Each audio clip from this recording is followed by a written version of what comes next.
Policy at the Society and College of Radiographers. It's a pleasure to be here this evening, and thank you to Foddy for inviting me to chair. We've got a fantastic evening ahead. It's the fourth event, I think, isn't it, Foddy, that you've organised? And Foddy, fourth in London even, and such a good turnout. My colleague from Wales is absolutely amazed how many radiographers are here, so well done to all of you. Great CPD, and I hope there's going to be some great discussion, great opportunity for networking. I haven't had any instructions about fire exits, but they are at the back there, so I think if we hear a bell, then we head out that way and Foddy will direct us. Just to say that we're going to save questions until after each of the speakers have spoken and have a really good discussion at the end. We are hoping to live film this for Periscope, and we welcome questions by Twitter and Facebook. So Foddy's agreed to talk for 1 minute of my time. So Foddy, you've got 1 minute. Hello everyone. It's a bit high actually, isn't it? Good evening everyone, and welcome. And, a big thank you to Charlotte there. I just want to say this is an interesting one for us because we've previously done events that's been centred around reporting, but we felt it was time to open up the discussion and bring it around diagnostic and therapy. So I hope you enjoy it. I just want to say a few words very quickly. We have run this event for everyone that we've done. So this is the 6th one, so we've done 2 in Manchester as well. So we've run them in partnership with the Society and College of Radiographers and the British Institute of Radiology, and I feel that collaboration works really well, and we can't thank enough the support and the relationship we've got with yourselves and with the BIR as well. I think you know Charlotte now is just introduced. We're going to have Sue up in a minute and Kevin from the Society. We've got Sarah and Carol from the BIR. Do you want to raise your hands? So any conversations you want to have afterwards about anything membership or any discussions, please do. We've got some really good people of all sort of walks here today, actually, which is quite interesting. I really hope you enjoy it. We have got a couple of things more to say. One of the things I want to be able to really say is the 2 messages that I want people to think about today. One is around professional accountability. So one of the overarching things you're going to find with all the presentations tonight is there's going to be this sense of how much we've got to take accountability for our profession, but also taking the support of everyone else that's coming through, like the NHS bodies, like NHS England, NHS Improvement, Health Education England. The support's out there, but we've got to take ownership ourselves. The second message, and this is the overarching message I'd say every time I do this event, is I want everyone to think about what they're going to do when they leave the room. Maybe that's going to be sleeping, so not that straight away, but after the sleeping, what they're going to do tomorrow as a result of what they've learned today. Because these events, brilliant, it's great to put them on, but really what I want everyone thinking about is what can we do as a result of what we hear and learn tonight. That's just over a minute, but I'm just going to do a quick introduction to, before we carry on, I want to introduce you to Apollo Esconde. I hope I've said your surname right, Apollo. Apollo's an MRI radiographer for InHealth, works at Croydon. He's working on quite an interesting project at the moment, which he's going to tell you about. And we've got the slides ready for you, Apollo, so if you'd like to welcome up Apollo. But thank you very so much. Have a lovely evening.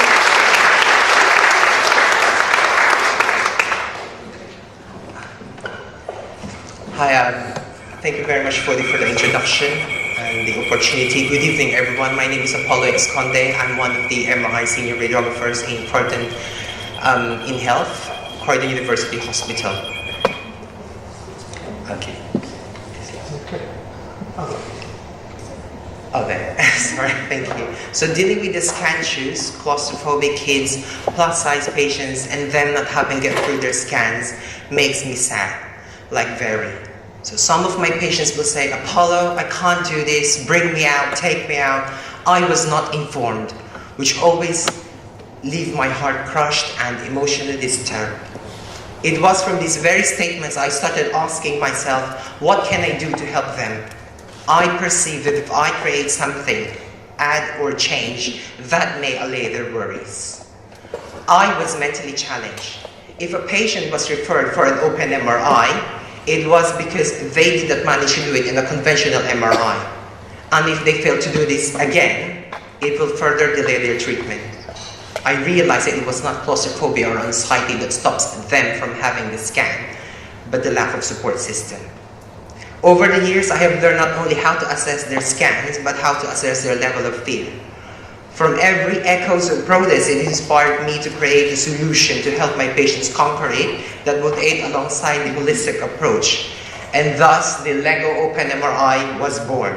The Lego Open MRI idea was designed to show at the earliest possible stage, like wards, clinics, and doctors' offices, so to show them how the MRI process works, to eliminate any misconceptions or worries that they may have. I am trying to reach as many as I can by sharing my link, my posts, and hashtags. It gets spread sporadically, raising awareness about claustrophobia and anxiety. To cast your support, you just type in any search engine, Lego Open MRI, register, activate your account, click support until it says supporting, and a number will be given to you at the end. For every cast of support that you give, it gets us closer to the 10,000 goal, building confidence one Lego brick at a time. So ladies and gentlemen, I stand here in front of you not as one, but together with the 5 to 7% claustrophobic population of the world. I hope that you will help me to help those who cannot. Thank you.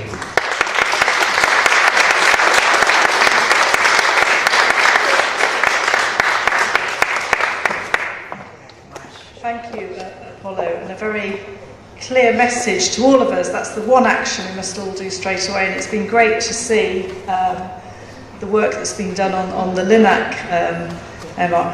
unit, which is now for sale, so it can be done. So I'd next like to introduce, I think I'll leave this slide up, Sue, if it's all right. I'd like to introduce our president, Sue Webb, who works in Broomfield. Sue's the president of the Society and College of Radiographers, inaugurated last year and serves until July this year. Thank you, Sue.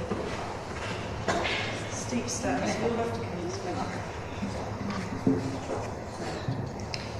I think I'll just hide. Good evening and hello everyone. My name is Sue and I'm a radiographer, as Charlotte said, and this year I also have the privilege of being the president of the Society and College of Radiographers. I'd like to thank InHealth for arranging this evening here at St Thomas's. We're going to hear from some very clever people about how they see the future of the profession and how they see it moving forwards. Technology is moving on at a great pace, and radiographers have always been quick to adapt to and use new modalities and push the boundaries into wider fields. We must carry on adapting and not be overwhelmed by the speed of change. I've been a radiographer for over 25 years, and since I started work as a diagnostic radiographer, our way of working has moved on so quickly. When I started, we had a one-slice CT scanner, no MRI, ultrasound with a few dots on a screen in a dark room, and we were delighted to have a new digital daylight processor. The end of dark rooms and fumes was coming, and the dread of fogging the hopper receding. If someone had told me then about the present speed of the scanners, digital imaging, and the way radiographers have moved into advanced practice, reporting and running their own clinics, I wouldn't have believed them. It would have sounded like the stuff of science fiction. But we have done this, and far more. Consultant radiographers, radiographers with doctorates and autonomous working are in evidence all around the UK. In my year as president, I've travelled out of the UK for RSNA in the USA and to Vienna for ECR. And there I've had the chance to talk to radiographers and rad techs from around the world. I found that the UK is looked up to as the peak of our professional standards, and our practice is held in great esteem by everybody abroad. I was talking to Melissa, who is my equivalent in America, and she couldn't believe that we have radiographers here that do autonomous reporting. I was saying that radiographers report, and she said, but surely they're double read by a radiologist? And I said, no. She also found it quite amazing that we have radiographers running their own clinics, such as in barium clinics. We have consultant breast radiographers. It's all very far removed from their world over there, but it is something they aspire to. And as I say, around the world we are looked up to as the pinnacle of professionalism, and we need to keep that up. We're here tonight to hear about the future, and as a profession we must continue to advance our practice through research and new ideas and adapt to all the innovations which seem to be arriving at an incredible speed. Our students must be prepared for this ever-changing world and encouraged to keep up their research and motivation. Last week I met students at City University and I was very pleased with their interest in research and advanced practice. But there is one thing that we must always keep in mind, that this advancement and change must be in the best interests of our patients. They are at the heart of all we do and must not be forgotten in this technological world. We still need to give them the care and attention and not overlook the human factors. It's easy to forget that they're the centre of our practice and get caught up in the technology.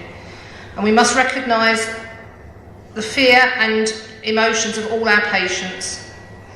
Time and kindness will always be paramount importance in dealing with them. Anyway, thank you for all coming tonight. I'm sure we're going to hear about some interesting developments that will become routine in years to come. And we'll look back and think, really? 126 slide CT scanner? How amazing. Thank you all very much.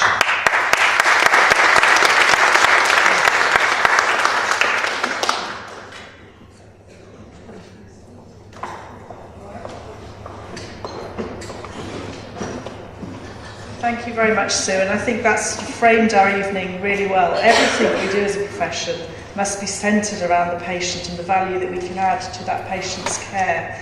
And I think we are in a very technologically driven profession, so actually articulating and understanding what that looks like from the patient's perspective is hugely important. We're going to really look into the future, or is it the near future?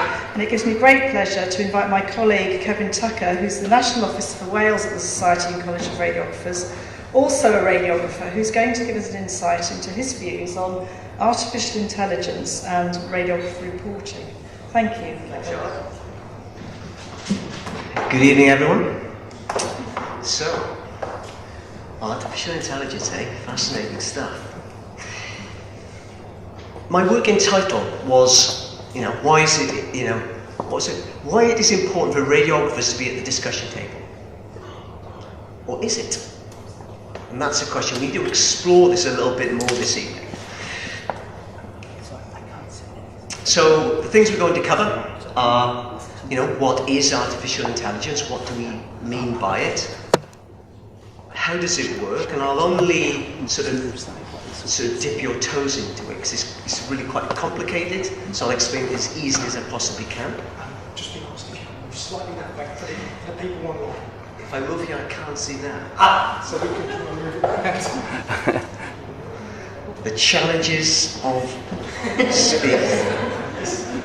How many radiographers? Do I need right, I can't. So now I can't see it without my glasses, and I can't see it with my glasses. So this should be fun. Then we'll look at AI in radiology, and then we'll ask that question. Are we at the table? Do we need to be at this discussion table? So first thing, let's have a look at what we mean by AI. And Russian dolls, is it Matryoshka dolls? One inside the other. This is what we're sort of describing when we talk about AI. Artificial intelligence is the overarching subject, but within that you've got machine learning, and you've got the most important thing for us, which is deep learning. If I was to say, in one sentence what AI is, it would be that it's a system that can think.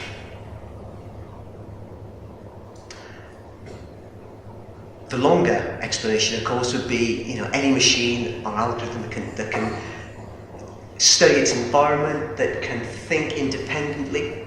So the key words here are autonomous thinking and being able to make decisions, and this ability to interact with other machines as well. Because I'm not sure if anybody's seen the Watson machine, the IBM machine, but that's able to tap into radiology, GP records, pathology, and assimilate all that data to give an output. And that's the real skill of AI. Because humans, we are very predictive. We're able to analyze data. We're able to tell you what that data is saying. For a machine to do that is really difficult. But the pace of change is such that it's happening very, very quickly now. So we're all familiar with our mobile phones and all these other things that could be AI. Are they AI? Or are they just software? And when I think of software, you think of programming. It's just that, with a program, it's if this condition is met, that happens. If it's not met, something else happens. That's sort of a very simple description of programming. AI is completely different to that, of course. So if you look at the list here, which ones could you pick out and say that is definitely just software, or that is real artificial intelligence? And it can be quite difficult, because if you think about the virtual assistants, Siri, Alexa, Cortana, they're not really, I wouldn't say they're really AI at the moment. Come back in a few months, come back in a year, the answer might be completely different. Certain things on there just are, they're definitely AI. If you think about autonomous cars, cars are able to negotiate traffic, other cars, pedestrians, without human intervention. So the machine is thinking for itself. And I was a government minister on the radio the other day who said that they will be on the streets of Greenwich by the end of 2019. So some of you might want to keep clear of Greenwich at the end of the year.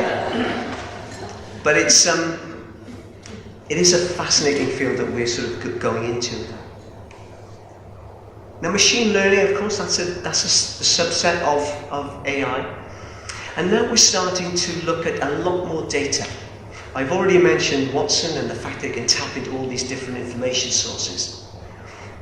Some of these machines are able to tap into so much data, it's very difficult for a human to actually assimilate that and give an output from that data quickly, whereas a machine can do it particularly quickly. Deep learning, the one thing that we're really interested in tonight, is, again, it's a subset of machine learning. And now they started to mimic the human brain. They're called neural networks, and the one thing we got in that's a particular interest to us is convolutional neural networks. And I'll show you a diagram of one in a moment. Again, a very simple diagram. And again, these are able to utilize vast amounts of data and very, very quickly, and to give you some sort of output. And it's only possible, if you think about AI, has been around since the 1950s. So it's been around 60, 70 years. But the thing that's making the big difference now is processor speed, storage speed, network speed. And the field is moving incredibly fast. So here's my diagram. And again, as I said, it's very simple. So if I got a pointer here, if I press this pointer, I could turn the whole thing off. I better not point that. I'll show you. Look at the screen. On the left-hand side in red, you've got the input layer. Now, on the right-hand side of the screen, you've got the output layer. How simple this is. In between, you've got, this is where the magic happens. This is the hidden layer. And the hidden layer is certainly not going to be one set of algorithms deep. It is going to be a very, very complex system. And what it really does, actually, you're just passing data through a mathematical web. And the data is able to be transformed as it goes along. And each of those blue dots there has a weighting, it's got a bias, and it's able to adapt over time so that it can learn. So the pathways are created by the machine itself. I'll try to give you an example. If on the left-hand side, all of that data going in were normal chest x-rays, normal chest strain, one after another. This is normal, this is normal. And you fed this machine with about 500,000 normal machines. The output side would be saying, yeah, I've learned this is normal, this is normal. Then you throw in an abnormal one, and it'll say, oh, this is not normal, it's abnormal, but I don't know what it is. So, but you can train the machine to identify different pathologies. Well, really now. It's like the blue bit is just like a black box, the magic box. And this is all to do with algorithms. Now, some of you who work in CT, remember the windows? You alter your windows, you're just changing algorithms. That's what you're doing. So bone window, lung window, you're changing the algorithm so the machine can project the data, the output data, in a different way to you. So in simple terms, it's a procedure that tells your computer precisely what steps to take to solve a problem. And you may not realise, but we're governed by them now. Go on to Amazon.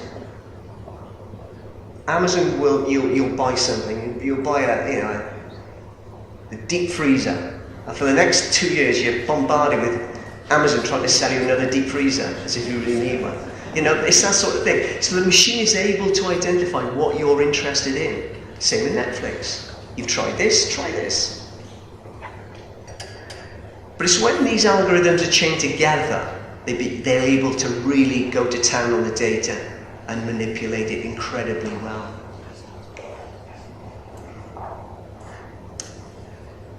But I've already said, so you've got to put the data in, haven't you? You've got to put the data in, because the machine's not going to learn straight away. It will learn eventually, it'll be self-learning eventually.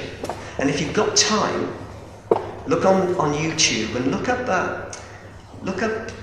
the game Go, and how algorithms have been used to play that game, which at one time was considered completely impossible to convert into an electronic form. I'll just say that. Look it up. It's fascinating. So in Stanford University, they had a lot of data. They had 250,000 chest X-rays, and there were a number of pathologies on the chest X-rays, but most of them were normal. So they developed this algorithm called Checks Next, and that was their starting point. But what they also did, they said, there might be some clever people out there who are able to analyze this data and produce better algorithms than us. And so they're running a competition. They'll allow people access to their data, and at the end of all that, they will be able to trial their data against everybody else's with 500 images that no one has seen. And this is, I think the point I'm trying to make here is, it's the data which is critical at the moment. The learning data, the data that's going to create the algorithms. Because it is a problem actually getting hold of good quality data, particularly in the UK. So AI and radiology. And all the things I discuss here, I might talk about an AI program that's detecting something in a chest X-ray. But it doesn't matter, because these algorithms can be developed in a similar way to detect anything. But the public expectation, they will see something like this in the Daily Telegraph.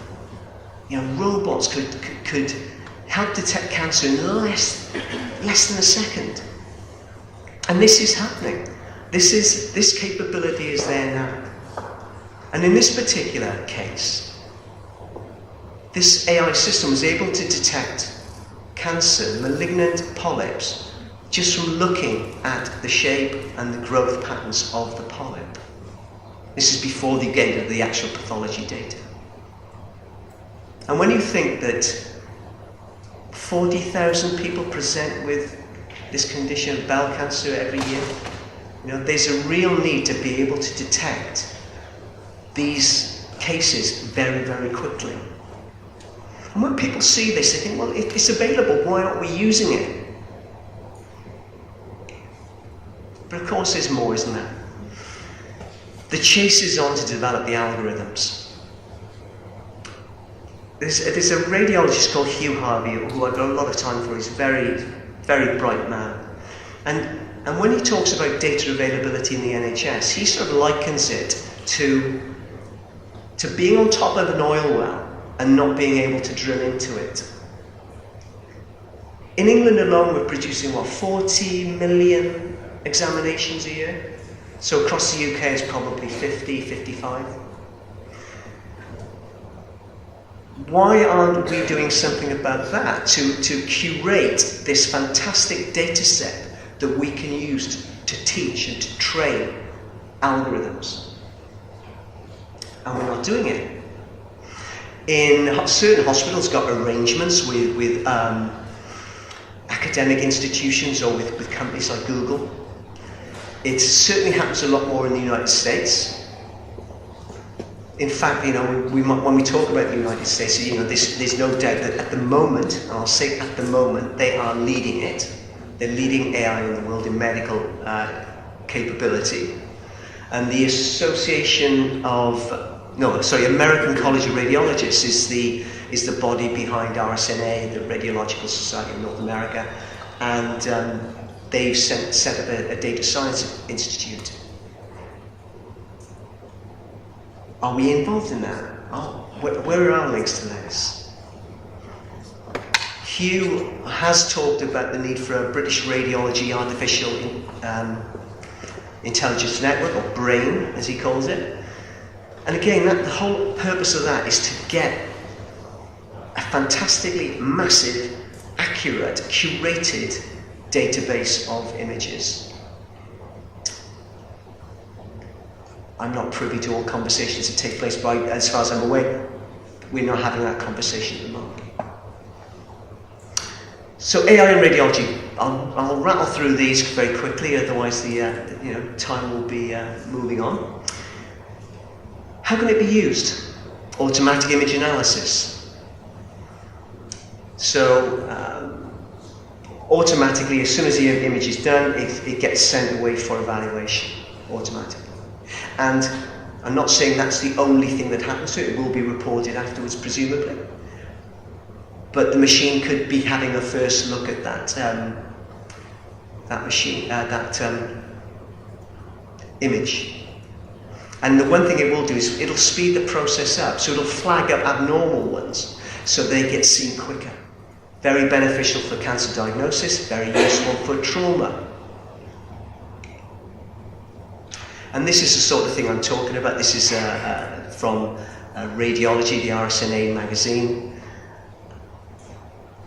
This algorithm was developed just to identify normal chest x-rays. And I think they used something like 400,000 normal chest x-rays. Because we know how a chest x-ray can look. A normal chest x-ray can look abnormal, can't it? So what they do, they ran this machine, they trained this machine with 400,000 images to make it able to detect all normal chest x-rays. And if you think, you might think, so what? Think about the application of this in the third world, where you can hold your mobile phone up to an image, take one picture of it, and the phone can tell you which patient should be referred onwards. Enhancements of images, we're probably more familiar with this than most other things. And if you look at this, yes, we've all seen this, manipulation of your CT controls or MR controls to get that best possible image. This is something that's been around a long time. Then we've got clinical decision support and scheduling and acquisition, positioning possibly even in the future. And if you look, this is where the companies, now I've chosen Siemens here, but I think you could go to any of the big manufacturers and they'll be very interested in this particular field. To put these bolt-ons onto their kit to make your lives easier and to sell equipment.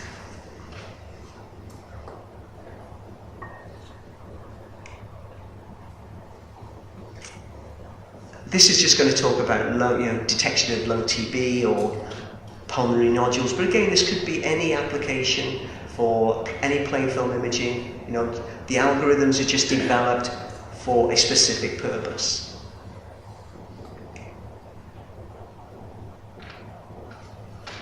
And the one thing it does, you see, it's not just about being able to flag up images which are normal or abnormal, or maybe even giving you a differential diagnosis, but it's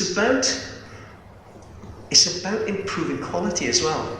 Because what this study showed was that everybody who was using the equipment got better, whether you were a novice, whether you were experienced. And one of the arguments is that it just levels out the playing fields, makes the quality just better across the board. And if you can do that, why wouldn't you do it? And this again, it comes back, it's not about replacing people, it's about quality. And this really leads on to it, it's acting as a second reader. We use it, in some places it's used, two sets of eyes view the same image, because it's a gold standard. And if you've got that capacity and you're able to do that, you're going to do it because you'll get the best possible outcomes. It just so happens that in this case it's going to be a machine rather than a human providing one of those reads.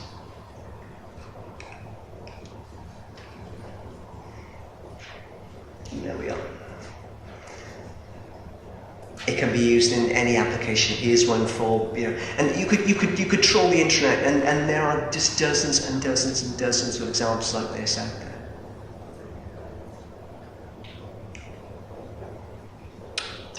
Some things I find more interesting, a bit scary, and when you see something like this and you think, on the one hand, yes, you'd want to know because you want to have the earlier intervention. Maybe something could be done. Another part of me says some things you still want to know about. But the capability is going to be there and it's going to be used. I want to focus now on companies because obviously, we will be using this equipment across the world. It'll affect radiologists, it'll affect radiographers.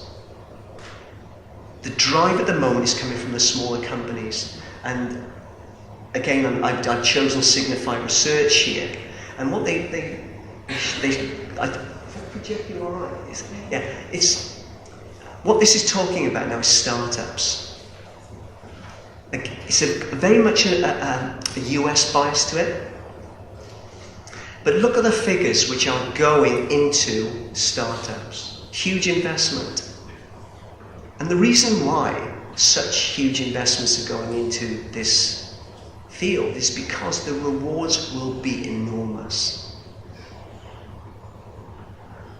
It's also interesting to look at how there's a publication just come out from the European Union. You may have heard of it. It's a sort of pan-European body. We're not part of it, are we? Well, we might be in a couple of weeks. But it's a fantastic AI document, and I would encourage you to look at it. Because what it does, it looks at the priorities of different countries. And if you look at the US, it's all market-led. Because that's the way, that's capitalism for you. And they are the biggest spenders, the biggest investors. If you look at China, China's ambition is to become the leader in AI by 2030. Their focus at the moment is on research and patents because they want to corner the market. The EU, somewhere in the middle. Where that will leave the UK when we're out of that, outside the tent, I don't know. But it'll be one to watch out for. The other thing to bear in mind, of course, is, well, we'll talk about that when we come to obstacles. And there you can see, it gives you an idea of where the investment is going. So the focus is very much on general imaging and cardiovascular. Even though I've talked a lot about chest x-rays tonight, the main focus is on general. Does anybody know any of those companies? Because I did not. But I was told earlier that if you go to UKRC or wherever UKRC is now called, UKRO, thank you, Charlotte, you will see a lot more startups there this year. That's where the money is being focused. And I'll show you one. This is one example. Israel Zebra Medical Vision raised 30 million, and I guess that money's coming from, you know, places like private equity firms, hedge funds, you know, where they've got money to invest and they bank on big potential earners. But they train their machine with 2 million images to identify 40 different clinical findings. So I've said that the Americans lead, and if you're lucky enough to go to RSNA, this is always a hot topic. I was lucky enough to be there 2 years ago, and it was fascinating. I loved the dialogue, you know, because we have radiologists who are thinking, is there a future for us? Is there not going to be a future? Will radiologists become a thing of the past? I don't think there will be. I think there will be a future for radiologists. There will be a future for radiographers who are reporters. Without question. Whether the structure of imaging changes is another matter. I would just say, look out for this is the latest publication, Artificial Intelligence, just being released by RSNA, the American College of Radiology. Yeah. Volume 1, Issue 1, January 2019. So that's where you need to go, first of all, to find out about what is current, because you won't get anything better than that. So, I'm coming to the end now, so we now start to look at what the obstacles are. One of the things, the technical things will be sorted out. The network speeds, the data processing speeds, all that will get sorted out. The regulatory things could be interesting, and that's where I think we could arguably, and I've no evidence to back this up, arguably we could be at a disadvantage here because we will be regulated. I would imagine in other countries, regulation will be less of an obstacle because they'll be fixed on the price at all costs. And that's going to be a real challenge for us. The one thing that's not on there, well, you could say it's in there because we've got professional issues there, is are we prepared? Are we prepared as radiographers to do anything about this? Now the quality care, CQC, thank you. You know what I mean.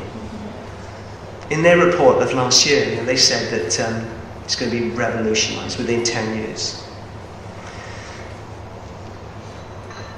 Good. And it will be. It will be. Will we be trailing behind other countries? I would say yes.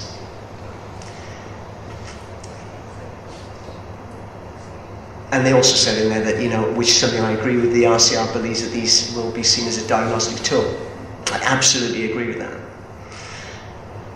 So that all seems really good, very positive. CQC are going to do this and they're going to support us. There was the Journal of Healthcare Computing, around about the same time, came out with this sort of counter-argument, and it said, who can remember the paperless agenda? We weren't going to be using paper in the NHS. We're going to be totally digital. The world's going to be a fantastic place. And we haven't achieved it. We're still struggling in places to even have a network of images moving around organisational boundaries, and certainly going across organisational boundaries. So we got a lot of obstacles, and it's not just about money. It's about how we manage data within separate organisations. So what they said at the end of it was really that the NHS has a long way to go here. Everyone's going to be in front of us. Okay, one of us come to the crux of it all now, right? Here we go. Who thinks radiographers have the skills? We'll do a show of hands here. Who thinks radiographers have the skills to take a leading role in AI development?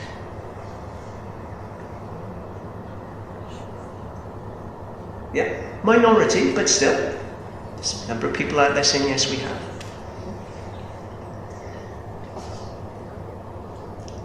Will that require, and this is just for the people who put their hands up now, mind? Do we have the people with the informatics, the big data management expertise who can contribute in a sort of a computer science sort of way? I think just like radiologists might, because they're no better place than us here. I would say any imaging reporter. They can contribute from the point of view of, they understand reporting, but the black box I talked about earlier is very much the domain of the computer scientist. Do we have strong enough links with startups? I don't think so. I'm talking about radiographers now. I know there are certain radiologists and the RCR. The RCR in particular are making great strides here, in all fairness to them. But, I think if this was our school report, it would say it could do better. We've got to do something about it. Do we need to be at the table? Do you care how your car works? Switch it on, right? Switch it on. Works, try it. I could argue that both ways, really. Just these some things to go away and mull over later. But last two slides. One thing is, you can see it. This bus is not going to stop. It's going to get faster and faster and faster. We ought to get on this bus. Oops! We ought to get on this bus now, or we won't be able to influence changes in the future. And Sue talked about, remember Sue earlier, she was talking about how the profession has moved on in the last 25 years. I can actually look further back than that, and we have moved. And as Sue said, we couldn't imagine what we would be doing today. So if we're going to think about the next 30 years, think that there's no boundaries. There are no boundaries to what we can do. It's up to us to do it, to make those things happen. And it's going to be fantastic to be able to see in 30 years' time exactly where we are. Oh, I put that up, sorry, yeah. This is the scary slide. This is President Putin this is from Russia today, talking to children on Knowledge Day. Whoever leads an AI will rule the world. I don't think he was talking about healthcare. So thank you very much.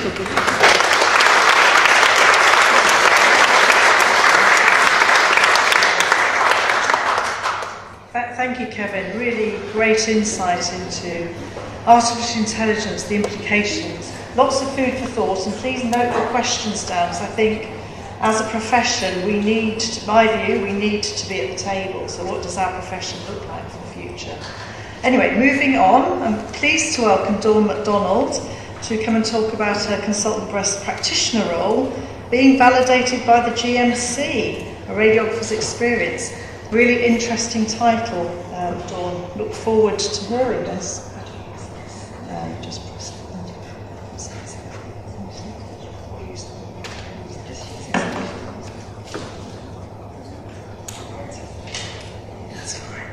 Yeah, thank you. Right, good evening everybody. So my name is Dawn McDonald. I'm consultant radiographer, and I'm just going to do a very basic talk as to how I got to where I am. Okay.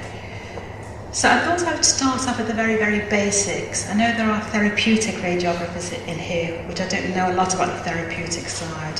I'm a diagnostic, but I'm guessing the pathway would be kind of similar. Oh, this is going forward, I don't know why this is doing this.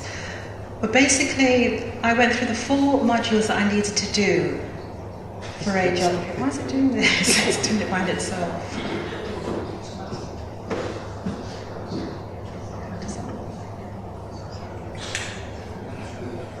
Sorry about this.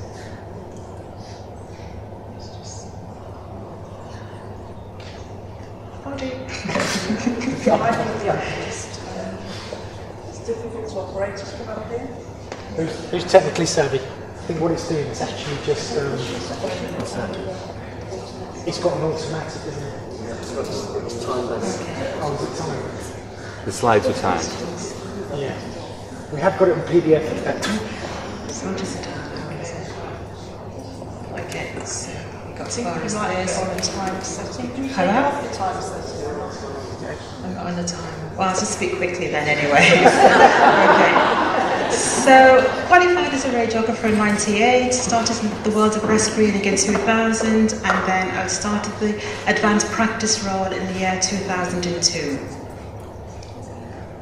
Okay.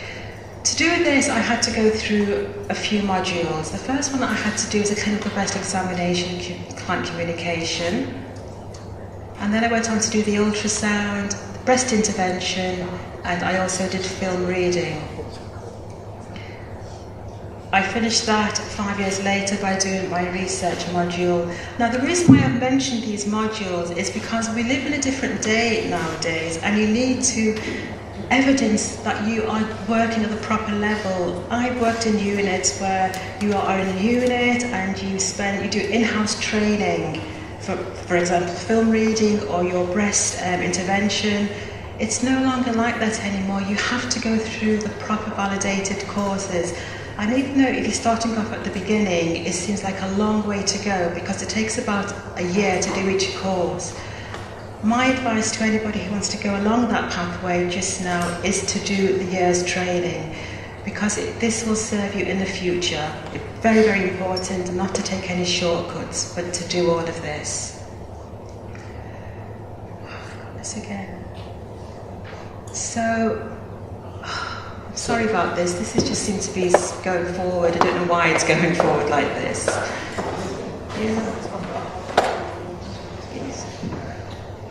Yeah. Sorry about this.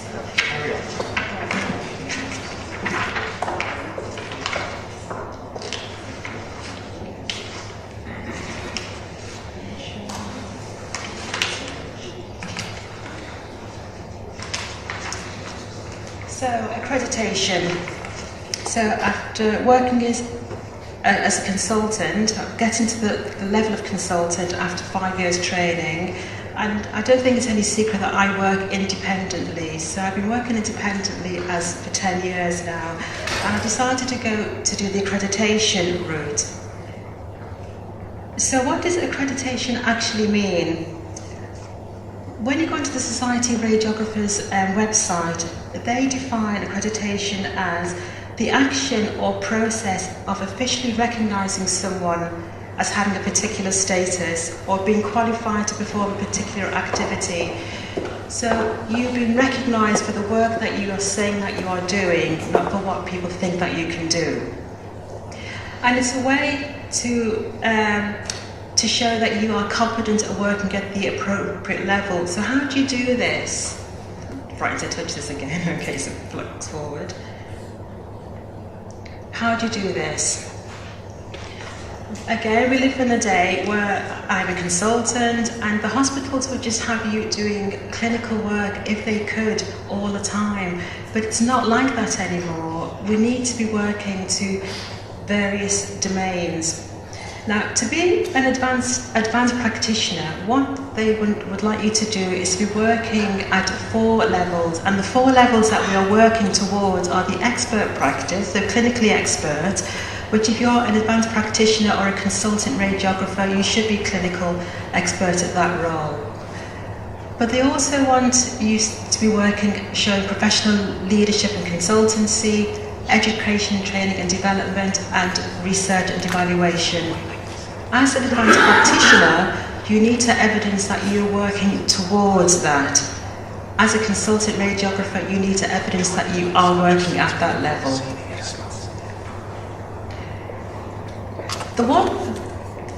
Out of all of the domains, probably the easiest one to show that you are working at is the expert clinical practice. For me, daily basis, I'm film reading and reporting, I'm doing breast biopsies, anything like that. You can evidence it very, very easily. But there are other ways that you can evidence that you're working at the expert clinical practice by ways such as audit, Performs, which is a national tool for people who are working in the breast screening, which we can show how we're doing. I work as a breast lead in a unit, lead at the MDT, and again working with autonomy.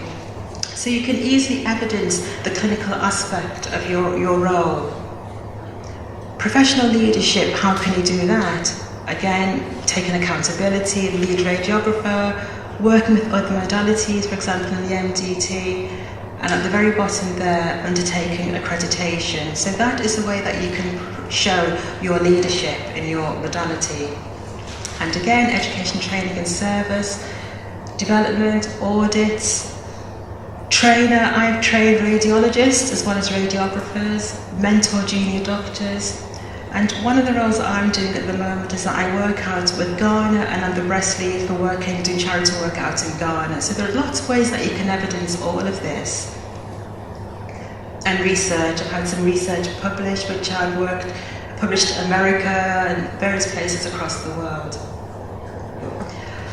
I also think there's a role as a consultant to be a mentor.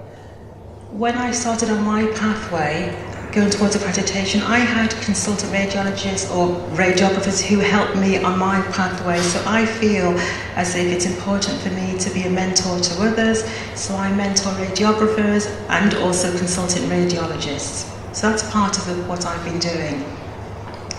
So now we get down to the accreditation side of things, and how do we do this?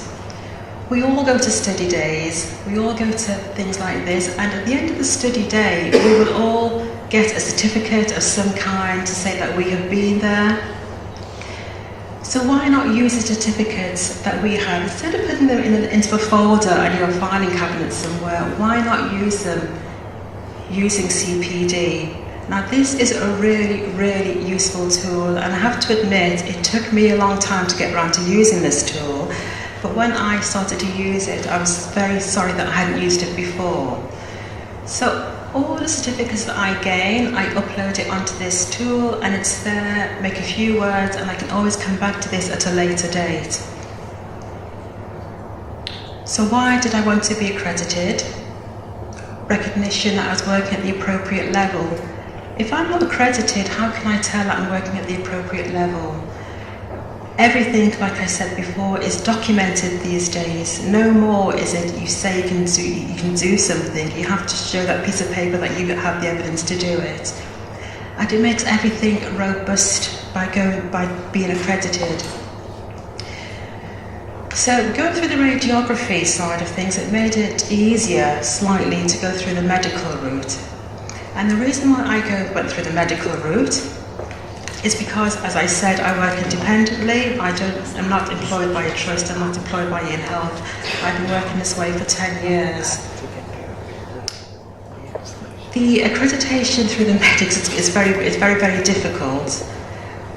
But because I had the CPD for the radiographers, I could use that amount of work to go onto the medical side of things.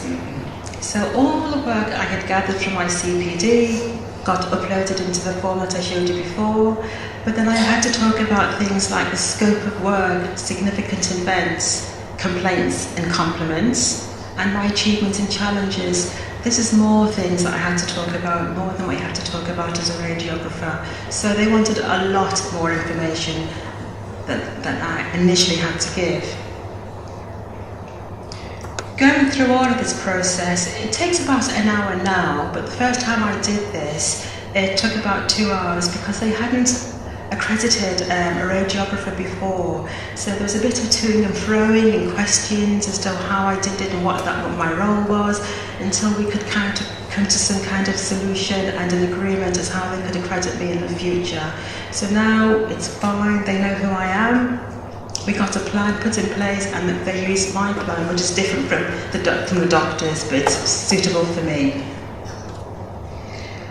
When I was looking through all of this, with the questions that they asked me, I realised that they were really looking to check 12 competency skills, and it's things like teamwork, reliability, motivation, things that we're all doing anyway as consultant radiographers, even advanced practitioners, even radiographers. So we're doing all of this anyway. It's just that you just need to think, you know, this is what they're asking me and how can I evidence all of this? So going through the process of all of this, it does have an impact. And the positives first is that you are doing more than what you realise that you are doing. You know, when you spend time speaking with junior doctors or radiologists or radiographers, taking them through something that they need clarification for, showing them something, and you evidence this, you do realise that you are actually doing quite a lot. You just didn't realise that you're doing as much as you do. Recognition, so recognised by the doctors as well as the society as well. And I'm a person who likes to put things in order, so for me, mentally, everything's in order. That's just the way I work. Negative impact, time. It takes so much time. We're all working 9 till 5, 8 till 6, 5 days a week, and there is no way that you can do all of this, what they want you to do, collect the information, write everything down in a format that is needed. You can't do this in your daily time, so you do have to work in the evenings and at weekends. At least I've had to do that anyway. So, but short-term pain for long-time gain, I think. So, it can be validated by the doctors, but as well as radiographers. The study days that you attend, use the certificates that you have got and use the CPD now to upload everything onto there. It's so useful, but it does take time. I have already been told I've got to revalidate, which is a cycle that the doctors go through every 5 years. And every so often I get little emails popping up where I have to help a doctor revalidate, so I'm guessing I'm going to have to go through the same process myself. But I'll be prepared for this. I'm going to collect all the evidence, everything will be uploaded, I'll be able to have communication with the people who want to accredit me, so I should be prepared to do all of this. And I thought that was a really good slide, be prepared, not scared, because if you're prepared to do all of this, then going through the accreditation process should be a lot more easier and not better for you to do all of this. So that's how I did it. Very, very short talk, but it can be done. And the other thing is, if I can do it as an independent practitioner, if you want to do it, anybody can do it basically. I can do it, you can do it. Radiographers, and especially the radiographers who are coming up behind me, because I've been doing this job for hundreds of years now. So people coming up behind me, you can do it, it can be done. It just takes time and order. Okay.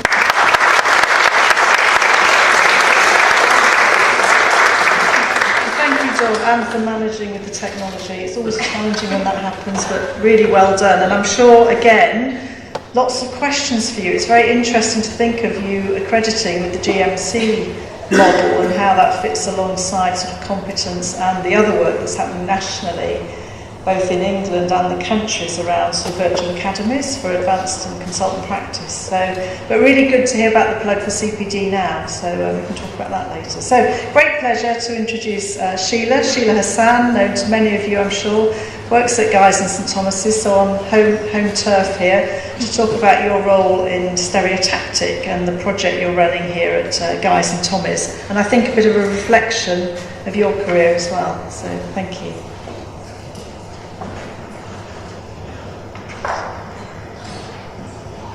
Thank you, Charlotte. Yes, there's definitely a theme tonight about reflections of where we are. Just to say that I've got no loyalties or conflicts of interest. I'm particularly putting out a lot of my slides are equipment, so I just want you to make sure. I have tried to use lots of different manufacturers to keep me safe. Okay, so when I was given this difficult topic, I thought, well, actually, my career actually will help you to understand this. Because I recognise that the majority of people in this room are diagnostic radiographers.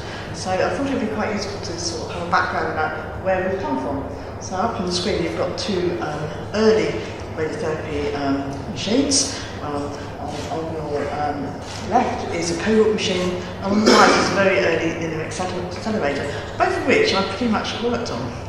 Okay, which is a bit scary. When I first qualified, things were pretty basic and pretty archaic, I have to say. How do we do our treatment? We relied on surface anatomy. We all knew our surface anatomy, exactly the same like diagnostic radiographers. And we did big margins to make sure we didn't miss anything. So it was real basic stuff. But we cured people and helped them on their way. Our basic simulator was basically, we were very lucky at Guy's because we had a simulator. That was quite unique. It was an old diagnostic machine that somewhere along the line blew up, and we used that. And right at the beginning of my training, we were doing wet processing, which was also a little bit scary. And then we moved slowly into being able to borrow the equipment up in a dark room in the diagnostics, and having to go miles just to process and kill. Okay then, so at that time, those of you can remember, the training of diagnostics and therapeutic radiographers was the same. We covered the same ground and we shared our training. And then in the second year we went our separate ways, and pretty much after that never the twain shall meet. And the relationships between diagnostics and therapeutic was very poor, I have to say. It was very much never meeting a diagnostic, and if you did it was horror, and we can't possibly talk to you, which wasn't really good for the profession. Interesting enough though, there was dual qualification, so there was a few people out there who would do both diagnostic and therapy. Charlotte was one of these people, despite the fact that we weren't terribly friendly towards each other. I then left the profession quite soon. I left to have my family in late 1980, and I took 19 years out. And things haven't changed much. I came back to Guy's because geographically that was a suitable location for me to go to work, and I was put back on the original cobalt that I trained on. The curtains were the same. The room where the old simulator was sitting there unused, and some of our equipment was just incredibly ancient, I have to say. But things started to move. Okay, first of all, you had the direct entry into profession. You had diagnostic and therapeutic radiographers doing degrees, so it was different. We started separating more and more. Simulators were getting to be more common practice, and at Guy's we were fairly advanced, so it's to put that there because I know some departments weren't still using simulators. And there were four, specifically for radiotherapy use. So people were beginning to get the idea that patient setup and reproducibility was very important. Some of us had our own dark rooms, and others continued to share with our diagnostic department. And then basic image verification came in. So instead of just hoping that we got treated in the right place, we started imaging our patients. So imaging started coming in for the first time in radiotherapy. Very archaic way. We had a cassette, a stand to plonk it on, and we sort of, a bit like a music stand that you sort of jiggled about and hoped for the best. But we did it, and we were then able to start reproducing our setups and verifying with the images called iViews. It was very basic. We used rulers, do you remember rulers? Image magnification factors and pinpricks to check acceptability so before our clinicians had to sign everything off. And it was still a bit of a hit and miss procedure. Again, things started to move on, and we started having computer planning. And that's when things started changing. And also the introduction of CTs in radiotherapy, that was a big change. So I thought you'd like to see some of our fantastic images. Okay, so that's a breast image. We still image our breast very similar to this even today, because it actually does provide all that we need to know. And here's a good old right lateral whole brain. Again, we still use these images today. And there are still parts of radiotherapy that the good old-fashioned basic stuff is all we need to do to make sure that we're actually imaging in the right place. The only thing that's changed is the way that we make sure that things are in the right place. It's all electronic. Gone are the rulers and the magnification factors. Okay, so we hit the early 2000s, and this is where things started to change. I was very fortunate having to come back in 1999 because I was ready for those changes. I'd done this massive return to practice, which had given me skills to adapt. Some of my other colleagues did struggle somewhat with the new changes. We had new linear accelerators, and we started getting integral KV imaging and CT simulators. We started off with clipping our image intensifiers onto things. We were wobbling around on the floor and lining them all up, but slowly the manufacturers were producing equipment that involved imaging. It was still plain film imaging, a lot of it. CT hadn't quite hit us yet. And then we got the CT simulator. So there was a big problem there, because nobody in therapeutic radiography knew how to use a CT scanner. So the guys have always been innovative, so we poached a diagnostic radiographer from the diagnostics here, and we had a superintendent, CT superintendent, who came and joined our team. And with her support and guidance and expertise, we were able to do our protocols, and we were able to start introducing CT verification and CT planning, and making sure that prior to a patient's treatment, we had the best setups and things. Why was this so important? Well, along that change, cancer survival started to go up, and people were living with their cancer. And it was important at that stage to recognise that actually, when I first trained, the main thing was to get people better. Prognosis was poor, people didn't survive, so all people wanted was to be cured. But actually, once you start getting cured, you don't want to live with your cancer. You don't want side effects that are worse than the cancer to start off with. So suddenly it started getting important that we were able to do things so that our patients had a proper life after their radiotherapy. Things changed a bit more, so radiographers then started being involved in image verification. We took the role away from our clinicians. They no longer signed off the IVs to make sure in the right place, because we were better trained and under protocol. We then started doing this. I think this also liberated radiotherapy a lot as well, with the image verification, because radiographers took it over. And so slowly we were starting getting the skills that diagnostic radiographers were getting, without realising in many ways, because we would start getting used to seeing images and images and more images. And so we were sort of beginning to build quite a lot of stuff that without realising. Because we were doing it, we had to have protocols and we had to have training. And then the next big thing, CT planning was introduced. So that sort of brings us up very rapidly. And interestingly, in 2011, I joined UK Council, and Audrey Patterson was there, and she insisted that all council members went off to RSNA, and we were sent off to lectures. And we were given this task of reporting and writing out for the profession what we'd heard. I went thinking, what is a therapeutic radiographer doing at a diagnostic conference? How ridiculous, why am I going there? She sent me off on the subject of imaging brain tumours. Really? What did I know about imaging brain tumours? We'll find out a bit later on how important that talk was to me. All I did was sit in that talk, I wrote everything down. I hadn't got a clue what CT was. The following morning I had breakfast with one of my diagnostic council members who interpreted what I'd written, so that I could understand what the CT jargon was, so I could actually remotely understand what I learned. But I learned a tremendous amount of that, and I was very grateful for that opportunity. You never know when you start cross-pollinating between two professions what you might learn. Today is very different, so I thought you'd like to see some of today's equipment, because it is surprisingly similar to diagnostic equipment. Okay, So on the whole, there's two manufacturers of linear accelerators. This is a variant true beam, which we have at Guy's Hospital. It's state of the art. You can see the little flaps on each side, that's the CT imaging. So it's integrated to CT thing. So we can do plain imaging, KV imaging, but we can also do 3D imaging as well. This is all part of the system, it's all built in, and that we can do real-time checking that patients are in the correct position before we turn the beam on. And in some cases we can now do it as we go along as well. This is a tonotherapy unit which we've got over at St Thomas's. Again, I just put it in really to show you how much like a CT scan and that sort of thing it is. It's surprising how our equipment now is very similar. If you think about the couple of slides I showed at the beginning, things look very different from the diagnostics. Our equipment now is getting more and more closer to yours. And then here is the CT scanner. So all our patients have CT scans now. Most of you will probably know this because sometimes you facilitate this for us, and sometimes you image, particularly on an MRI scanner, sometimes with our masks as well, depending on the technique. So all our patients now have CT. We don't think about anything else anymore. And we're preparing to ensure that we get that margin of accuracy at all times.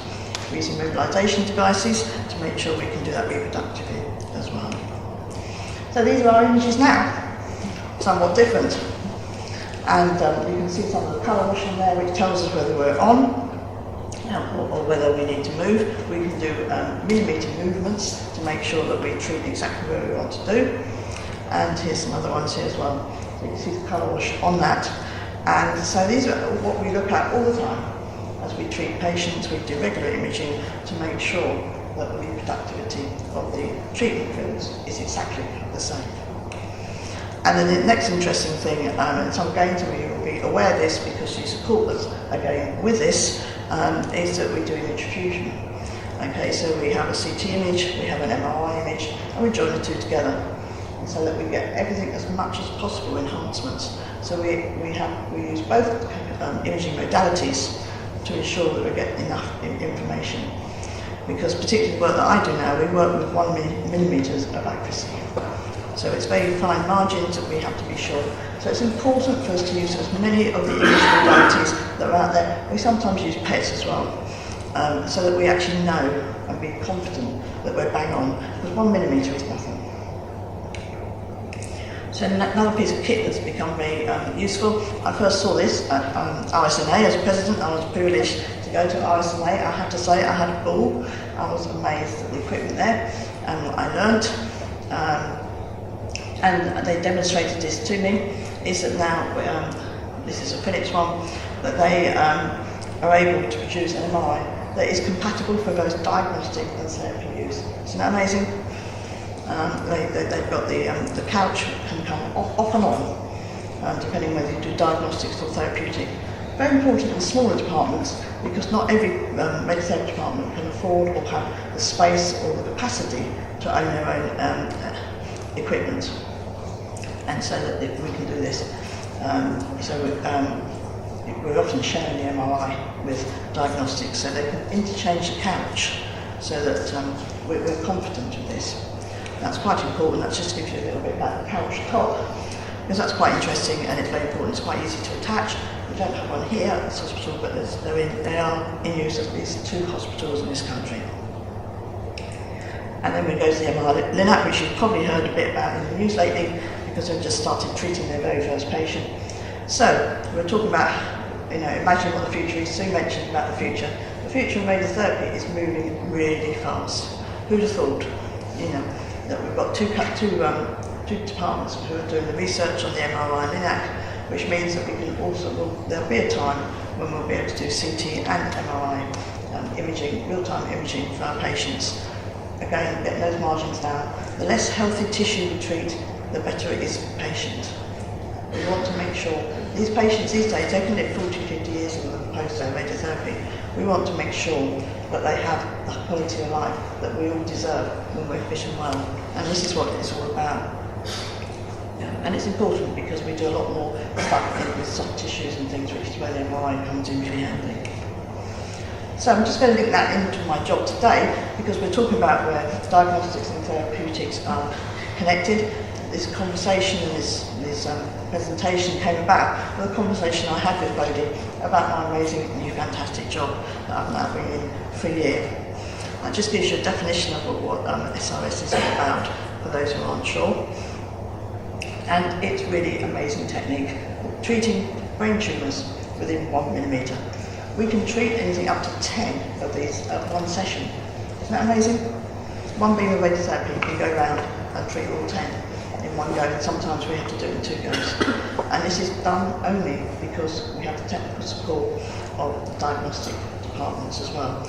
I work very closely with diagnostics. I now have an amazing relationship with our diagnostic colleagues. I think it probably helped a little bit because I was a president, and when the first day I walked into my MRI department to ask them if I could have an MRI scan, they looked at me and said, "We recognise you," because they see my photo in Synergy.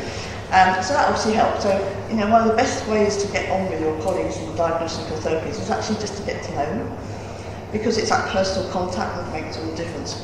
I was quickly then able to get our reserved appointments, because as you know, MRI capacity is challenging.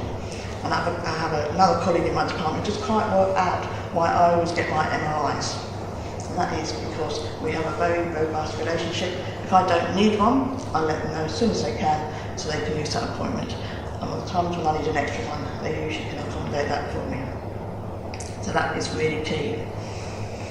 I needed some training on PACS. The neuroradiologist gave me some training on PACS because part of my role is to prepare and make the list of the images that we're going to review. I chair an MDM, and so I need those images at my fingertips. I got my basic MRI training from a colleague on the London Regional Committee, because I also on my London Regional Committee, as we were saying earlier about getting involved, doing CPD and things. That also gives you connections. Just by going to study days and things, you start meeting other people. You never know who you might meet and when it might be useful at any one time. And I have to say, it's been so useful as well to know more people. So I just rang my mate up and said, "I'm about to do stuff on MRI, I don't know anything about it. Can you give me a basic lecture that you give to your students so that I've got an idea of what to do?" I've recently done the MRI anatomy course out at Liverpool University, which is geared to therapeutic radiographers. I had 6 weeks to learn the entire MRI anatomy of the whole body, which I did, and it's been incredibly valuable for that.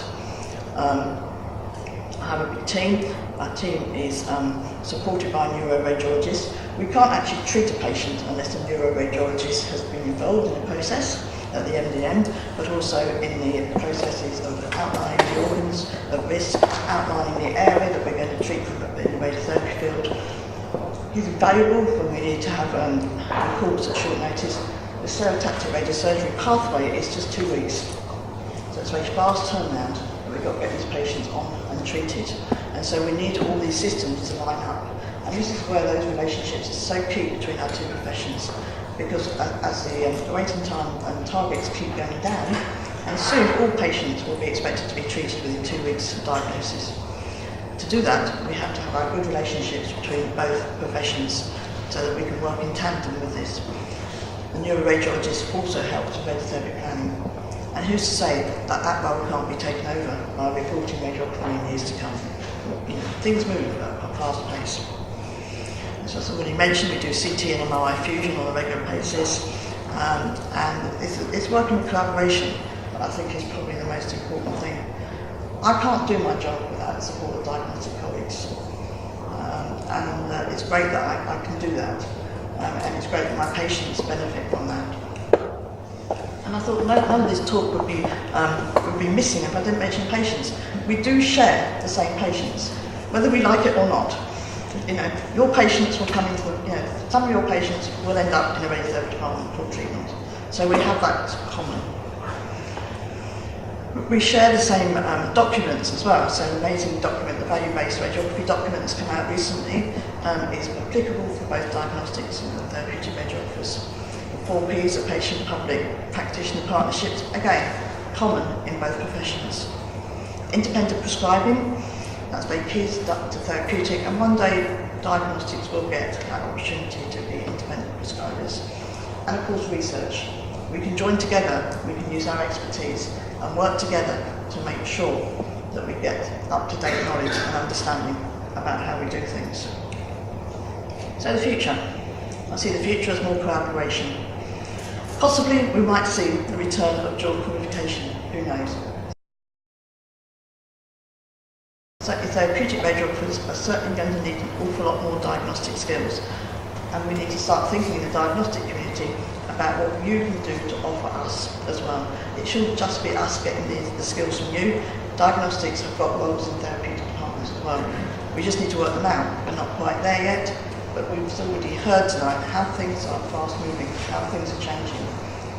There will be a place for diagnostics and therapeutics. Obviously, there's also a commonality in shared lectures, in CPD, UPO, which is the new name for UKRC, joined together, I think it was two or 3 years ago now, and when I went the first time, it was so useful to go to a conference that had diagnostic and therapeutic talks, so I could go into some diagnostic talks. I knew where my job was headed for, I knew I needed some information on MRI, and those talks were sitting there waiting for me to access. And it was absolutely brilliant to be able to feel that I could just drop in to whichever lecture that I felt was suitable for me. You never know what you can learn from each other. One of my biggest regrets at the moment is at the MDM. I go to several MDMs, and the diagnostic radiographer is missing currently. We've got all sorts of allied health professionals sitting in that MDM. You know, we've got the therapeutic radiographer going to the MDMs. We need to make sure that more diagnostic radiographers go to MDMs. You have the expertise and understanding about images.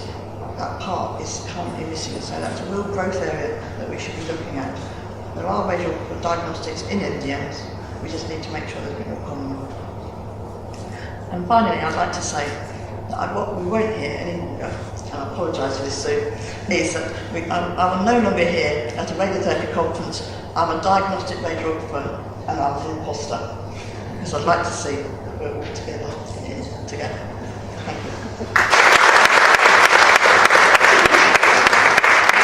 Thanks, Sheila, and a fantastic insight and review actually of my own career, I feel, looking back at diagnostic and therapeutics. So really important messages there about collaboration and working together with colleagues. Great pleasure to introduce our next speaker, who's Professor Alison Leary, Professor of Healthcare Modelling. And I first met Alison through some national work, again linked to collaboration on the Advanced Clinical Practice Framework with Health Education England have been working on. And we've been working really widely with colleagues across the disciplines, so making sure that radiography is represented there, but also learning from colleagues, so important. I again was fortunate to touch base again with Alison last week because you're doing some work on modelling the cancer workforce across London, and I know Nick Wosnitz is also involved in that and known to this audience. So great pleasure to invite you here to talk about workforce modelling being key to delivering the imaging cancer services of the future. Thank you, Alison.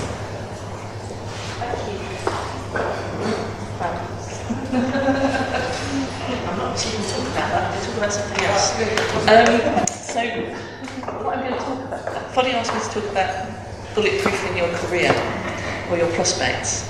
I am a workforce modeller now, and I've come into that by accident, really. I've got a strange sort of background in engineering and nursing and medicine and all sorts of things, but mostly I work in computational mathematics now. And we get big sets of data and we look at it and we look at patterns in it. And we started to look at workforce a few years ago. And this is really, I guess, just sharing some experiences and some of the things I've learned over the last 10 years. I work at London South Bank University, which some of you may be familiar with. Some of you might have even trained there, I guess. We've got quite a big radiography department. I'm sorry to say I don't go there. I'm kind of going to change that. And I also am a professor of advanced practice at the University of South Eastern Norway. And on Monday nights I normally go to Norwegian classes. So you're giving me the night off. So what I do at the moment, we're quite a small team, but we work with lots of different people. And we're interested in workforce, not just healthcare workforce, it's workforce across the board. we particularly look at workload and its effect on safety. That's quite an important thing. Not often looked at in healthcare, I have to say. What we're really interested in modelling, though, is demand.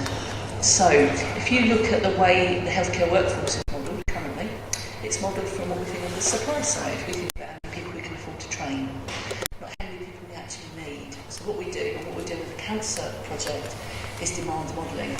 And it's really, I'm not a radiographer, but it's been really interesting listening to the talks tonight. And certainly I've got about 1 million questions now. So these guys are going to have a really hard time after this because we're going to be cornering them and asking them lots of questions.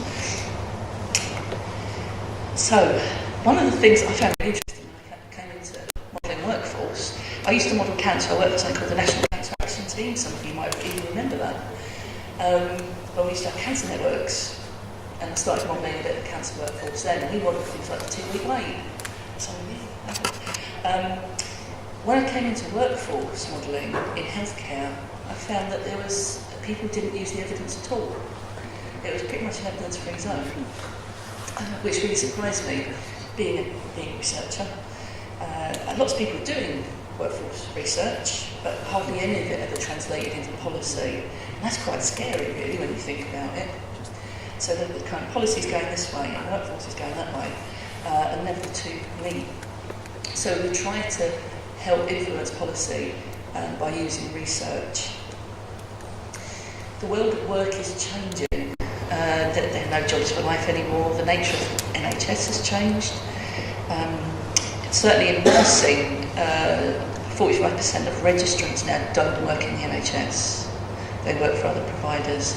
So that kind of model, the workforce modelling that we kind of still do, is based on like a 1970s car factory. But actually the work's changed a lot. People have different expectations from work. I'm very much Generation X, but the youngsters coming through have very different expectations of what their working life will be like. So, we kind of need to adapt to that, I think.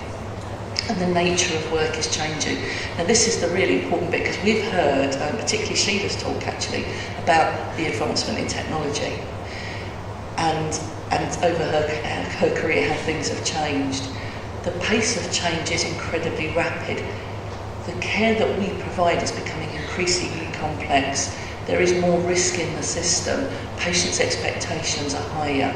And yet we're still modelling our workforce like it is the 1970s. So we need to think about that a bit, I think. So, my 7 top tips.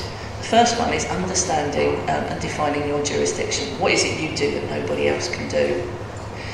Before I came here tonight, I'd really had problems with that. You guys have got big machines, and it involves radiation. Just sitting here for an hour or so, I know a lot more about it now.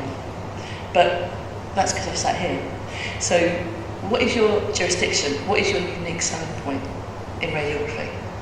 I think it's going to be increasingly important to define it and tell people about it. So not just amongst yourselves, but everybody else. I think that there's something about, whenever we do any kind of workforce modelling, what we try to do is look at what outcomes you're trying to achieve, rather than what you're going to deliver. And what do you need to deliver to think about the outcomes. So what are good outcomes for you guys? What's your contribution? Important to think about that as well, I think. Some other professions, nursing in particular, become overly flexible. They don't have jurisdiction. It's really difficult to define where their work stops and ends, and they just build up all the gaps left by other people. And that's caused quite a few issues in terms of modelling, so we don't know what things like safe care looks like. So being able to understand the demand for what you do and identify what your jurisdiction is really important for a sustainable future, I think. One of my favourite things about working in healthcare modelling is being a mathematician is sometimes quite difficult, in that I get kind of frustrated when people believe in something called determinism. One thing follows the next thing, follows the next thing, follows the next thing. And I was very surprised to find that in healthcare, the workforce is seen as the people that deliver tasks. And you deliver a series of tasks, with or without smile. But then all you need to do then is transfer people sort of up skills escalators, but your work is a lot more complex than the delivery of tasks. There's one group that's seen as the predominant sort of knowledge-intense occupation, which is medicine. And then everybody else sort of does stuff that's allied to it. I don't know if that's where the term allied healthcare professionals come from, actually. I've just had that thought. You need a distinct identity in that case. Because what you do is very different and what you do is unique. So it's what is your unique contribution to this, rather than sort of it just being a set of tasks. For quite a long time, we've really seen this in the last 5 years, particularly as austerity has hit in healthcare. There's a push towards what we call a widget workforce, so that's what the Lego guys are. And there's been a dream for a long time in a lot of workforce planning in a lot of industries that you can have this generic worker that will fill lots of different jobs. And it's pretty much been discredited in the 1970s and 80s, but it's kind of hung on in health, and it's really risen in the last few years that you can get a generic worker. And it's quite a risky thing to do for somebody like me. What it does, this kind of skills buckets and skills escalators, you know, when someone's bucket's full, we put the work in somebody else's bucket, is it causes reductionism of the work. So we end up with things like tick box care. So Sheila's job sounded really complex, but someone might say, well, if you gave me a checklist, you know, I know a bit about physics, you gave me a checklist and what to do, would I be able to do it? Well, no, of course I wouldn't be able to do it, because I wouldn't understand the risk involved or the situation involved. But, you know, I'm a nice person, I can press buttons, right? So there is that kind of thinking out there, particularly in some of the policymakers that I've met. So the management of risk and being able to articulate how you manage risk is, I think, going to be increasingly important going forwards, because this work is becoming more complex. This is the cost of this. So Twitter's a great source of data for me. But this is what's happened in nursing. So nursing's really suffered from reductionism. You know, tick box care. This is what nurses do now. I love this one at the bottom, actually. They did an audit, but people weren't answering call bells. So the answer is to have a teaching session on what patients might need if they press a call bell. So it's not even thinking about what the actual problem is. The problem is you want not enough people to answer the call bells, obviously. But it's this kind of reductionist thinking that's creeping into workforce planning, which is quite risky, I think. So reject it. Tell people what you do. Tell people why what you do is important. One of the things that lots of healthcare workforces don't explain to people is that they're a safety critical workforce. It's quite interesting. If you put radiation and safety and workers in, you get a picture of Homer Simpson up.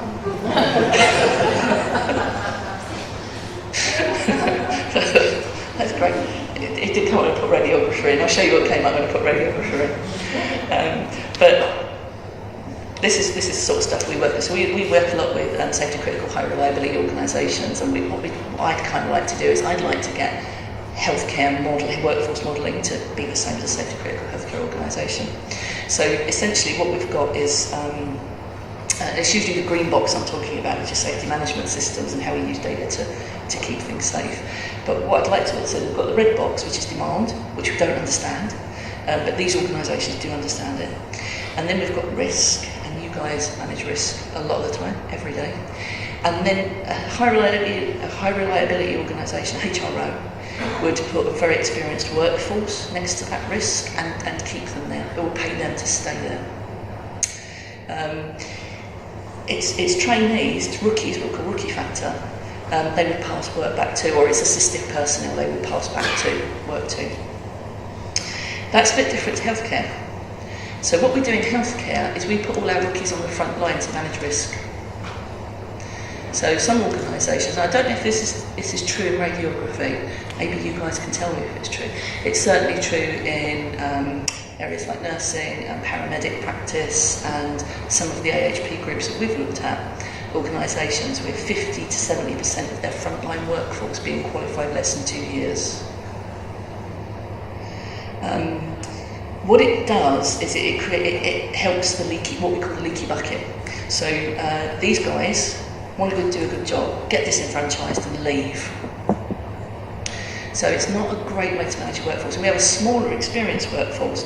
The rookies have to pass the work back to if they can't manage it. But that relies on the rookies deciding if it's the right thing to do. So this is not a great way to model a workforce. So my message to you there is make sure you promote yourselves as a safety critical workforce. This is actually the modelling for service industries, so things like hotels and hospitality. This is how they model their workforce. So, you can kind of see the difference. This is one of my favourite quotes. It's by Red Dairies to buy oil fires. If you think it's expensive to hire a professional to do the job, wait until you hire an amateur. So what HROs do is they will pay people to stay in the same job for 20 years because they're really good at it. They'll pay them more money, they'll give them more opportunities. How do you guys get promoted? What do you do? Did you go into management? So I'm guessing jobs like Sheila's and Dawn's are actually pretty rare. Am I right? Yeah. So we need more people doing those jobs, right? Yeah. To make care safer. Reject substitution. Other workforces have kind of embraced substitution. So this is substitution for medicine in healthcare. Substitution happens in other professions and other industries too, but it's got a high cost associated with it. I'll talk about what the cost is. The reason I put this one in is because do you know about the Advanced Clinical Practice Framework? Really, really good opportunity. The ACP framework, I think, is fantastic. Lots of people work really hard on it. It's a great idea to formalise, in fact, what people like Dawn have done and go through it. There's a consultant level practice one coming out soon, hopefully. But some employers have used this to fill their medical workforce gaps. So you've got people practising at the bottom of somebody else's licence, not the top of their own. So all that unique knowledge. And I just happened to get a couple of emails from radiographers that have done this. They're taking emergency department ACP jobs, and then we're having some difficulties. So being a substitute is never a good idea.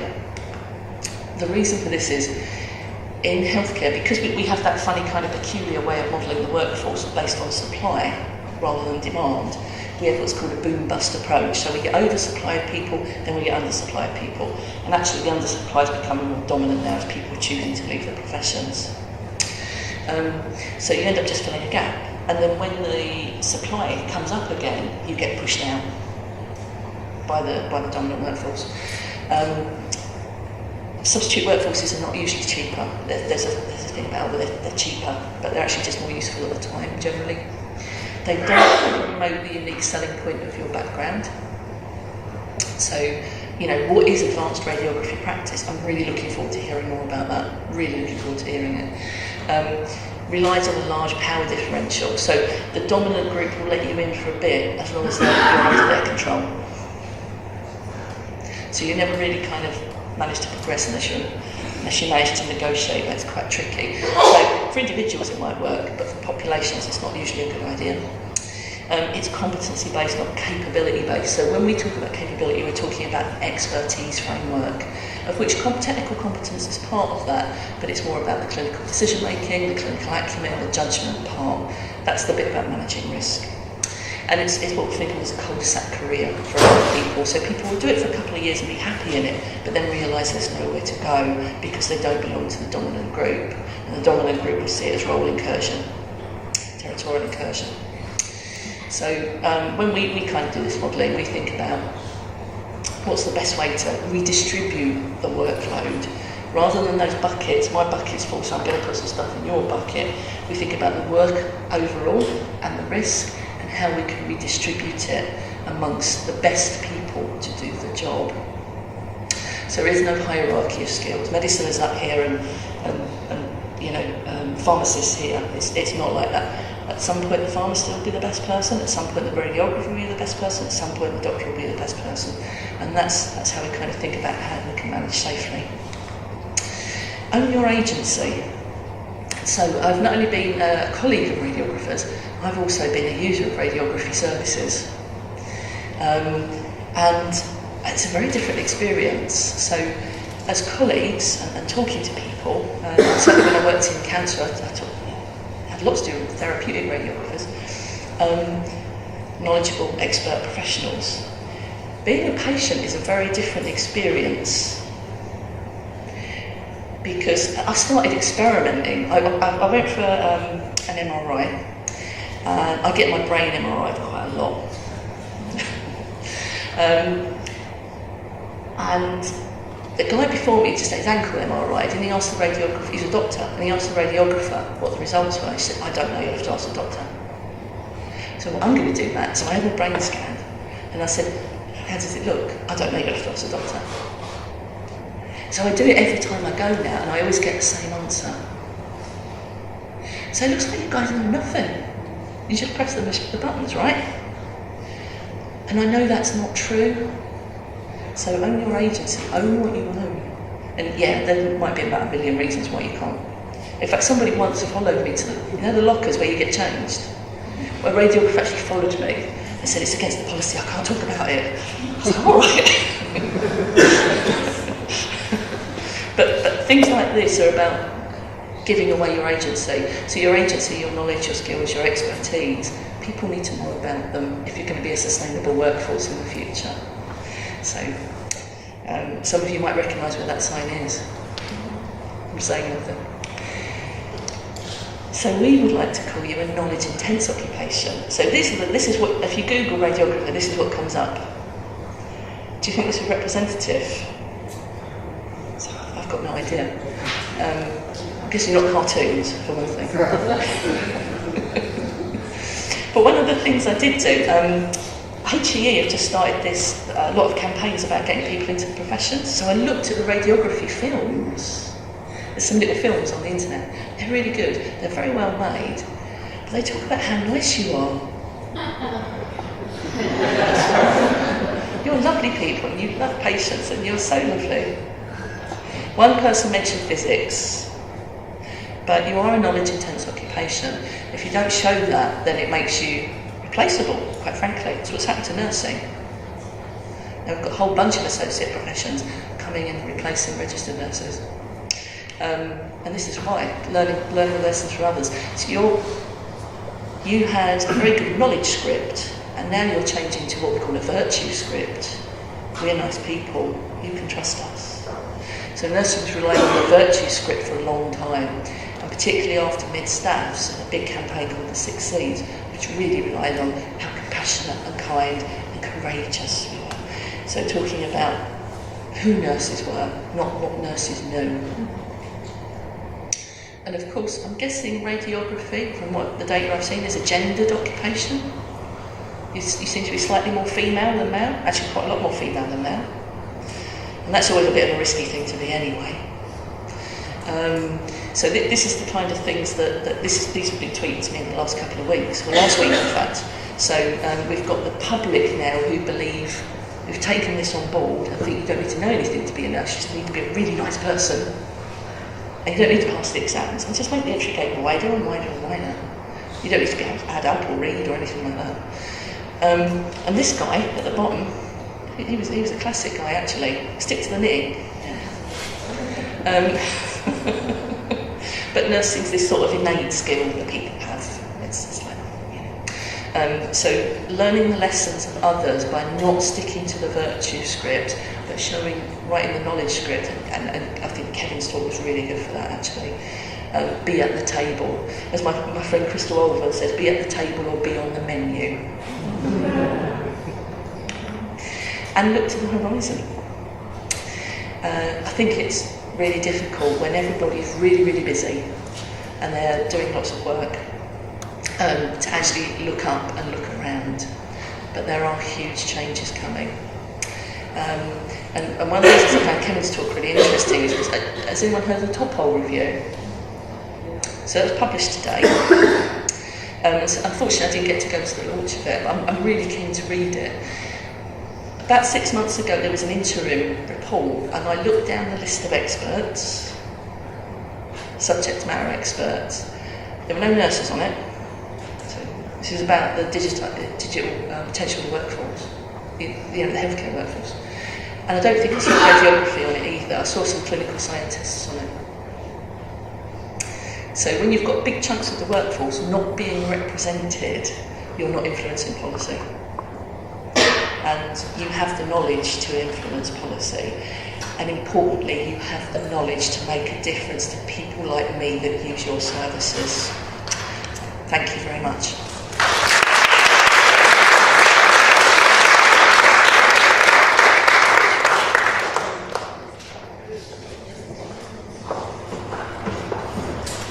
Fantastic. I think that was a really good presentation to round that section off. We're now going to have a Q&A, but I think Foddy was going to allow us sort of a 5-10 minute leg stretch. I'm looking at you, Foddy. Is that all right? Okay, so welcome back.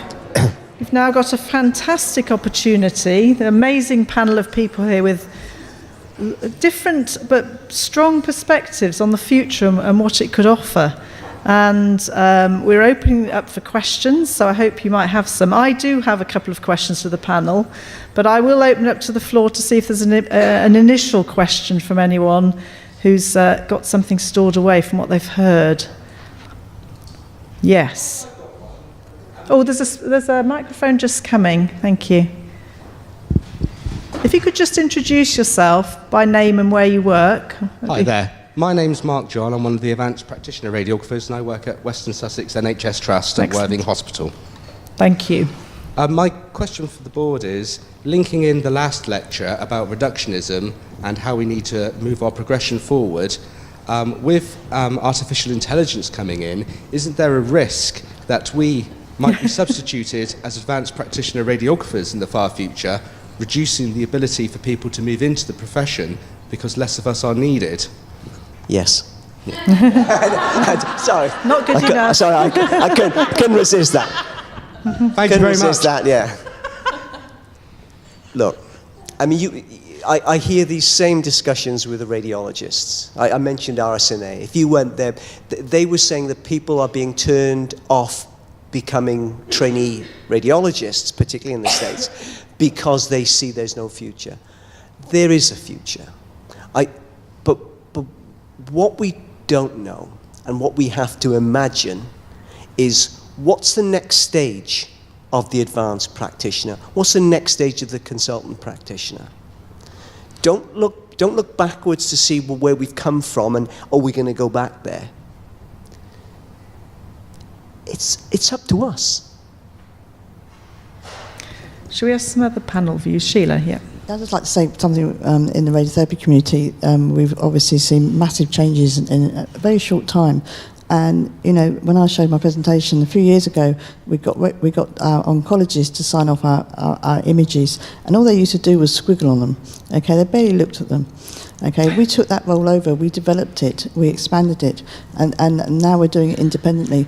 That freed them up to do some other clever stuff because computer planning came in, techniques changed, things became more complex, patients' demands have changed. We don't ever know what the future's holding. What it'll do, it will be a step towards something else and something far more exciting. Now I've had time to think about your question. Second go. I can see a time coming when we'll have regional services. This is the way I see it.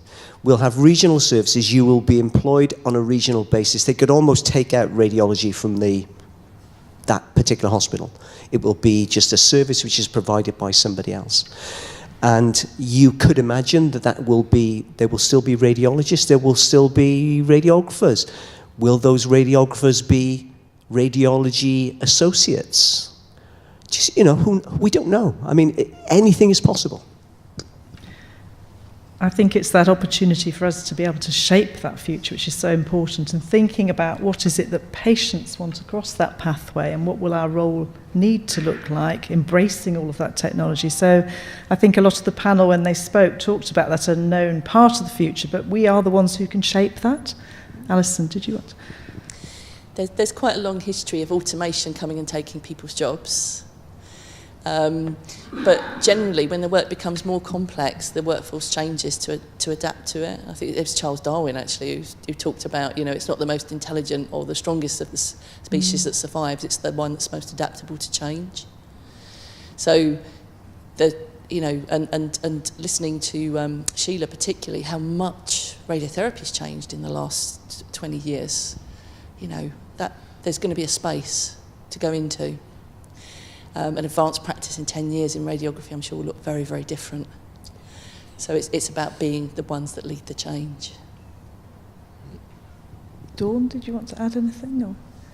No, not particularly? No, nothing okay. about automating. I think another question at the back. Thank you.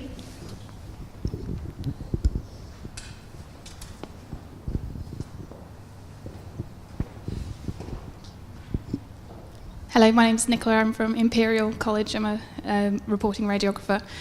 My concern again is for the AI versus what Alison was saying about the button pushing. My concern isn't so much about the advanced practice element of radiographers. We're developing that skill in many, many different areas, not just reporting. What concerns me more is the way that Kevin was saying about the AI and detecting those instant, like chest x-rays, and they can detect it instantly. That's what our Band 5s do in A&E. And what you're saying there is, as this AI kind of develops and becomes common practice throughout all of our trusts, is you're essentially now turning our Band 5s and our newly qualified radiographers into button pushers. And we've seen it with how the algorithms have come into effect and making, if you've seen it with as digital radiography comes into effect, and the fact that they're not knowing, the Band 5s don't know their exposure factors off the top of their head. They are now just letting the computers do it, so they are devaluing their skill set and doing that. And what's concerning about this AI, I believe, is the fact that our Band 5s aren't going to really learn anything. They are the ones who are picking up these abnormalities because they're the ones who see those thousands and thousands of chest x-rays, and they are the value for those A&E consultants and those baby kind of practitioners in the ED departments. So I just wondered what your thought was on that. You saw the slide, from where I don't know, that said, "Don't ask us. We don't tell you what the result is anyway." Right. So I could say, well, what's different from that? But is there more? There's more coming. I was just going to counter that actually with, we might not tell patients the results, but our Band 5s and our Band 6s in ED do tell the consultants and the doctors and the emergency nurse practitioners our opinions and our views on that one. And I just worry that that's going to be taken away from our profession and our newly qualifieds coming up into the profession. I can't say it will never happen, but there still needs to be dialogue about, just imagine this is a tool. There will still need to be dialogue between different clinicians, patients, about what that means for them. So I don't think the dialogue with the patient will change. It certainly won't change for the worse. It will be better because you will be able to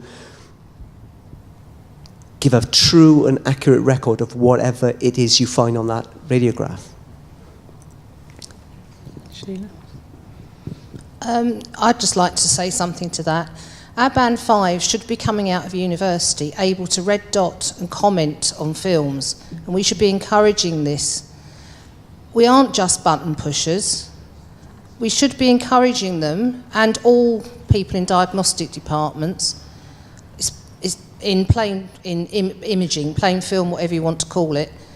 We should be able to, and competent to comment on those films. It's our profession. It's what we've trained for 3 years. I know we're not reporting, they're not reporting radiographers, but if something is obvious on an X-ray, they should have the confidence to say to that patient, yes or no. It's different for CT and MR because obviously there's hundreds, thousands of images and you can't comment on it. But I think for especially ED imaging, they should have the confidence to at least red dot or comment and be proud of their profession, proud of our profession. It's what we've trained for. Thanks for that important point there, Sue, because preliminary clinical evaluation is a core skill at HCPC registration, and we should be utilising that. That's a sort of unique selling point, as Alison referred to before. We really need to move towards doing this. 3 weeks ago, we introduced live artificial intelligence effectively in part of our planning processes. So we have a computer system called BrainLab. Its role is to automatically outline tumours for us and to start the voluming and also to outline critical structures. What's that doing?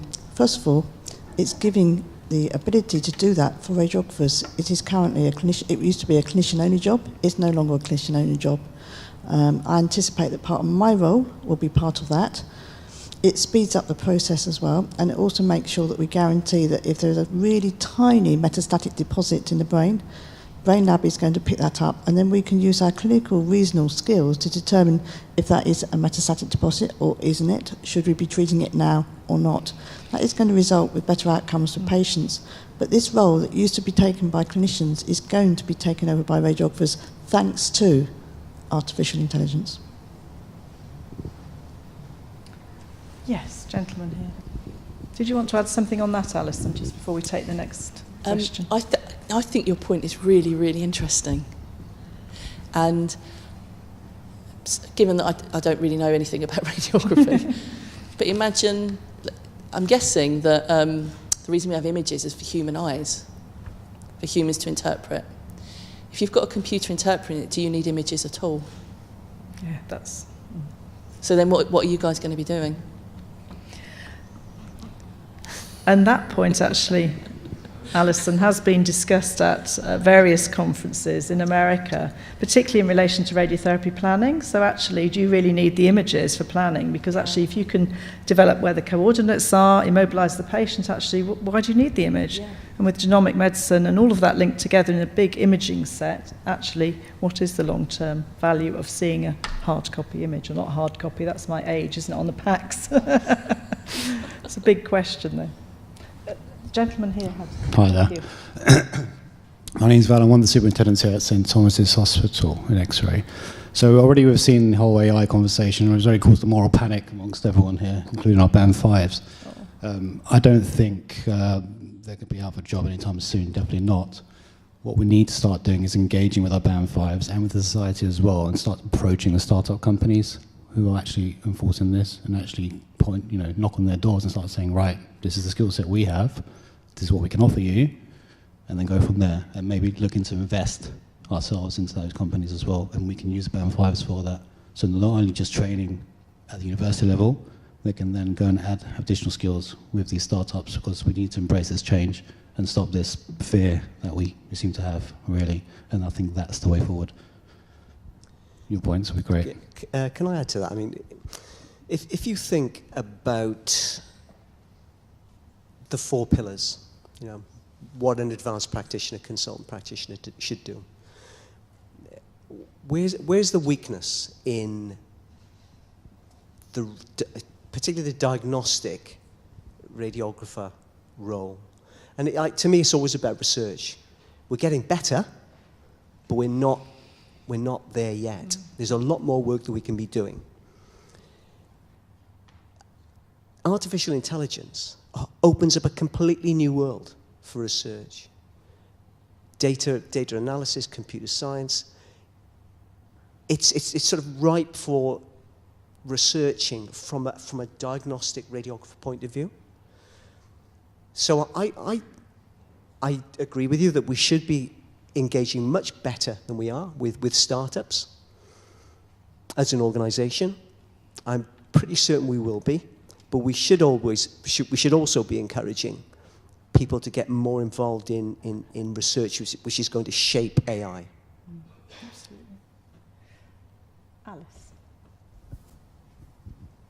you sort of cover my question a little bit there, Kevin. You asked early on whether or not we thought radiographers should be around the table, and there were very few hands that went up. But as we've listened to the talks today, particularly Sheila's, I'm questioning, why wouldn't we be? We have the knowledge. The skills actually sit within our profession. We are the ones looking at those images.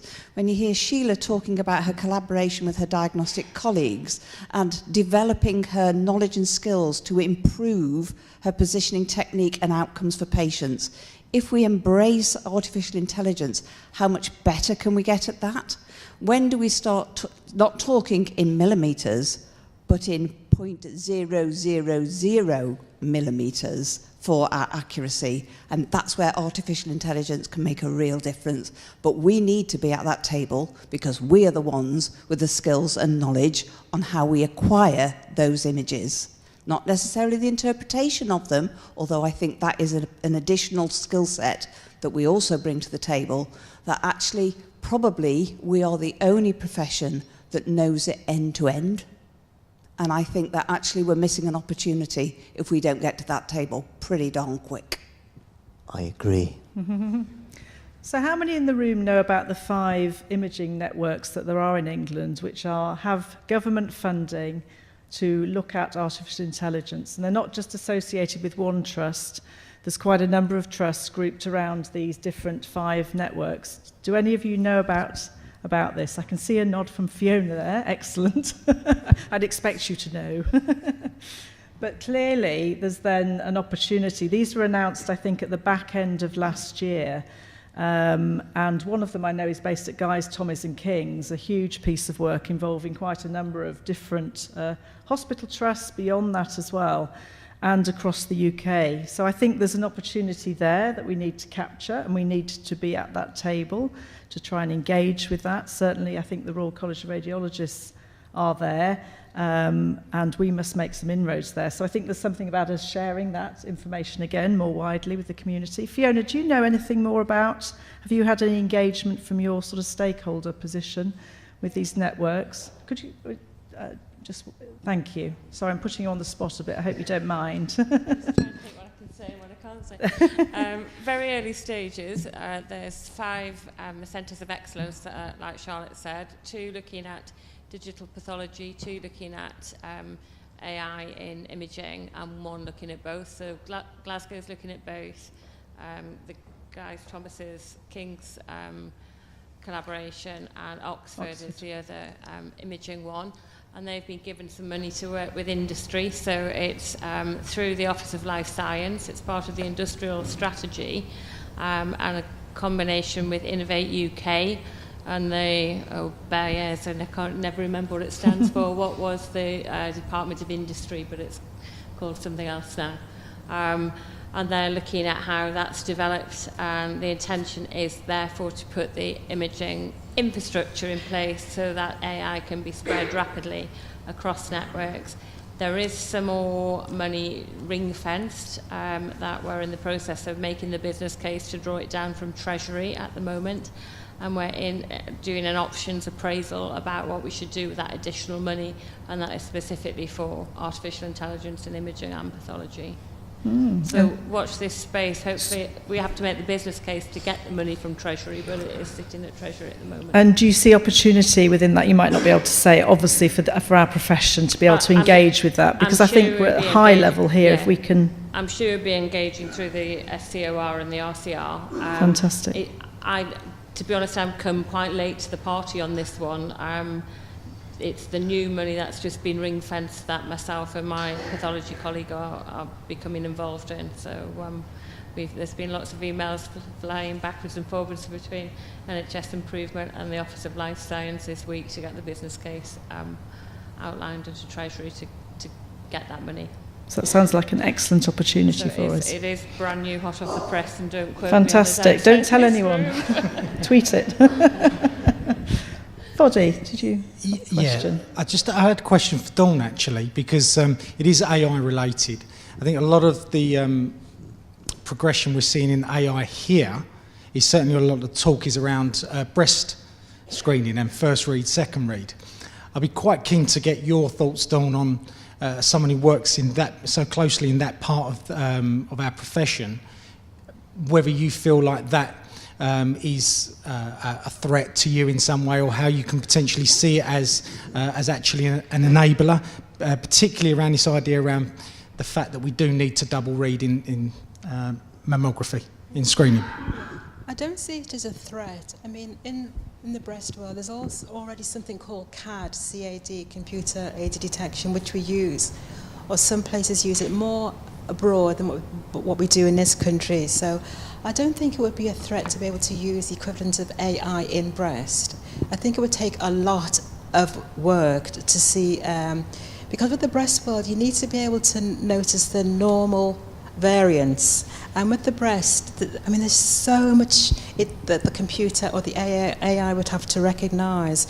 So I think radiology, it would enhance the breast world, especially when there's such a shortage of breast radiologists anyway. So to have a single reader with some kind of AI type of device, I think would be very, very good. So not as a threat. I think it would definitely be an enabler. Yep. Positive enabler, and I think given all the challenges we've got in the service, I know this isn't immediately around the corner as routine work, but given the reporting times from imaging, looking again at Fiona, we've got some huge challenges coming. So actually I think if we can optimise the use of technology as it's proven, we've got to engage with that. Absolutely. Yes, another question there. Thank you. It's great to have all these questions. Fantastic. Hello. My name's Roy Burnett. I'm the PACS manager at Guys and Tommies. So interestingly about the AI being at the table, you mentioned the project that we've got going, and we had it last week. We had a day and a half of a study, and you could technically say I was at the table because I was invited. So that was good, but it was very technical. So there are just 2 points I want to make. One of the guys there was saying to get a good AI system, you need a good IA system, infrastructure architecture. So, that's the first point. That's paramount. And the second is, although it was discussed, that is still our data, the NHS data, patient data, which we're freely giving to these companies who may or may not make a lot of money out of our patients' data. I know it's going to be anonymised, but it's still our patients' data. And that's the thing that concerns me the most. Although, obviously, AI is a fantastic concept and will be for the benefit of the patient in the long run. So I just wondered what you think about the data being given to these companies, possibly, and what we might get back from. Oh boy. What do I think about data being given away? I think I tried to say more than once that this is going to make a lot of people very wealthy. We talked about startups going to UK I/O this year. They develop products. Very often they get snapped up by companies, and everyone walks away with a couple of $1 million, And it's do you ever listen to Melvin Bragg? What's that? The moral maze, where they discuss ethical problems, and it's an ethical problem because the data's valuable. It's incredibly valuable. So you would hope that built into any contract with a company was a line somewhere saying, in the event of somebody making a lot of money, then some of that, a fair proportion of that, is returned to improve patient care within the NHS. But I don't write contracts with these companies. Next question is, who is, I wonder? Just before I take your question, can I ask you about your ongoing engagement in that work? Will you be invited to continue that contribution? Because that's really important. I'd imagine so. I don't know anymore. It's a very technical project at the moment. They've got 3 years, I think, to hopefully deliver the concept. So it's just in the very early stages. But it's great that you're there at the table, as we said earlier. Fantastic. We must link up with you.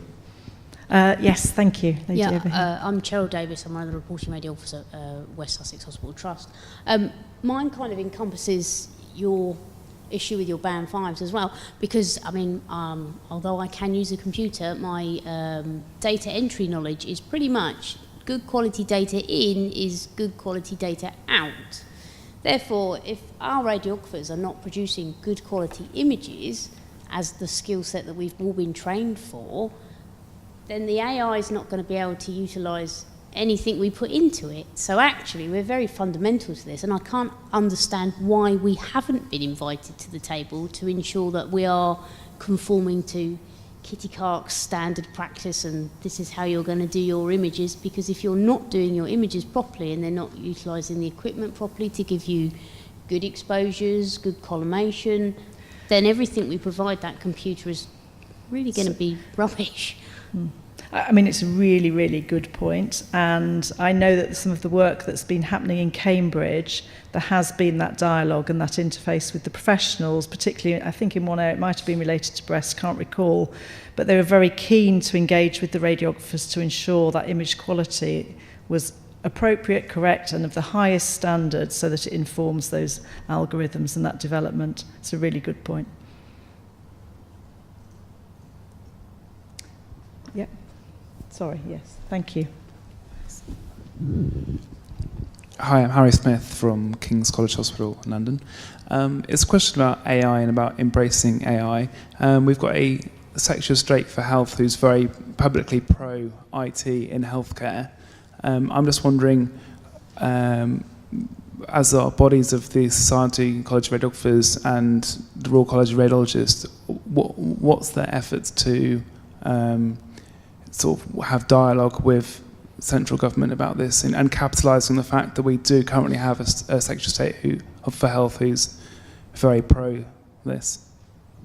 I think this is one for you, Charlotte. I got to be careful what I say. No, you can say free world. The Topple review, which was referred to earlier, I think by Alison, we were aware that piece of work was happening, that more detailed review, because there was the interim report published, which I think came sort of a little bit sort of left field. So they then did a big call for evidence for this next piece of work.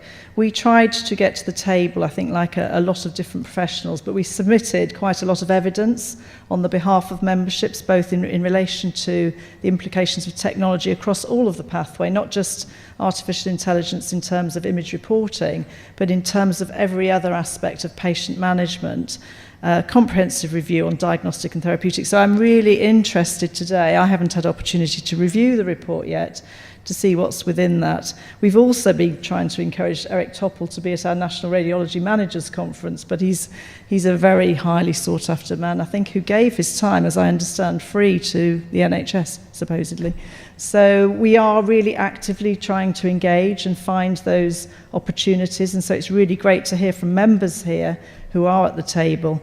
I think a lot of it is very high level at the moment, computational stuff, but we actually need to be there. And some of the work that we've been doing in terms of attending conferences, obviously our President and Council have been to the radiological conferences in America, and the European Congress will be there again in April, forming some connections. So we're actively doing this.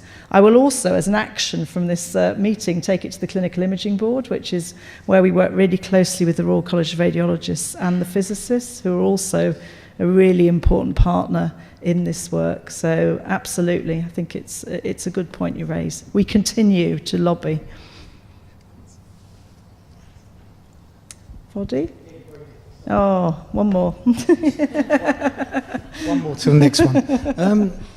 The bit that bothers me, I think, which is why I wanted Kevin to speak about this topic, was we have a very UK-centric thing, which is advanced practice, radiographer reporting. You go anywhere in the world, you will not find what we do. And Sue, you alluded to this at RSNA. So the bit about AI, which I think is key, is we need to be thinking about the things that aren't transferable in other countries, like, for example, the US, or you mentioned Russia. Israel seems to be massively making steps forward to get them thinking about the practice of how we utilise, how we work within advanced practice and consultant practice over here, and how that's going to level in with AI, because it might be translatable with radiologists and clinicians, where you can see the same roles being delivered other parts of the country, but particularly here in the UK, this is why I think it's such a key point. We need to get that across early, that there's different practices. It might be the same outcome. And one final thought, sorry, is this thing about data. I get it and understand why people are very sensitive about data, particularly when it's it's our health data. But what I guess sort of frustrates me is sometimes we press allow all the time with an app that then just reads everything that we do and arguably has more information about us.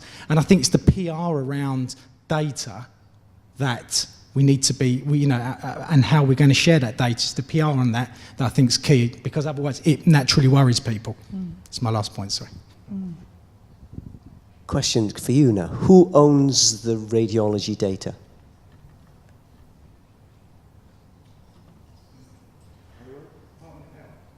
Who? It's the Secretary of State. He actually controls, he has ownership of it. It's not the patients, it's the Secretary of State. So if you have a Secretary of State who is keen to forge relationships with startups, that's what's going to happen. Can I just add a point about the advanced clinical practice, move us on a little bit, because we talk in diagnostic radiography particularly about reporting, and we focus solely on reporting, yet we know that there are a vast number of other roles that fit and will enable advanced clinical practice and advanced clinical practitioner roles within diagnostic radiography. And I think we need to be careful as a profession not to lose sight of that, because actually the artificial intelligence will help us help us deliver timely results to patients, but we know we're delivering a whole host of other activities across that pathway, caring for that patient in that delivery of that diagnosis. And I think we need to think about that role more broadly. I'm sure you've got a view, Kevin. Well, I have. I mean, it's something which Alison said earlier. She was talking about, is this just a substitution? And I don't think it is just a substitution for a cheap alternative to a medical task. I think if you look across the NHS now, all of us, physios, radiographers, nurses, we're on this journey where we're looking at the budget and we're asking the question, how can we deliver a better quality service with the money that's available to us? And it isn't about substitution, it's because it's been proven that we can spend the money more wisely. So I think that's why we're on this journey. So it's not just about reporting. I'll come back to say again and again, it is just a tool. And you have people working in the NHS because we have to have a relationship with our patients and we have to serve their needs. Whether you're a doctor, whether you're a radiographer or a physio, they still have to have that dialogue with a clinician. So don't see it as a threat, but get engaged. I just want to say something. 2 years ago, 18 months ago, I was looking at losing my job. Okay, I was expecting that in many ways, because the job I was doing, which I did for 8 years, I wasn't even sure it was going to take me to retirement before technology removed me. Okay, we opened a new cancer centre at Guy's and technology removed my job. The machine does, the computers do it now.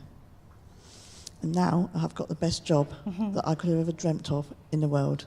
I look after a patient pathway, I care for the whole pathway, I'm in charge of the pathway, I decide which patients get treated when and how we do it. I support the whole thing. It's the most amazing job. I'd never even thought that was possible. I was looking at retirement, I was looking at a finished career, and now I've got the best job on earth. And we don't know what's around the corner, and we have to make sure we're there and ready to take those opportunities. We all acquire skills and abilities as we go through our careers. We underestimate what we're able to do. And as Kevin so rightly said, it's all about patience. At the end of the day, we're still needed to care for our patients. Hear, hear. Well done.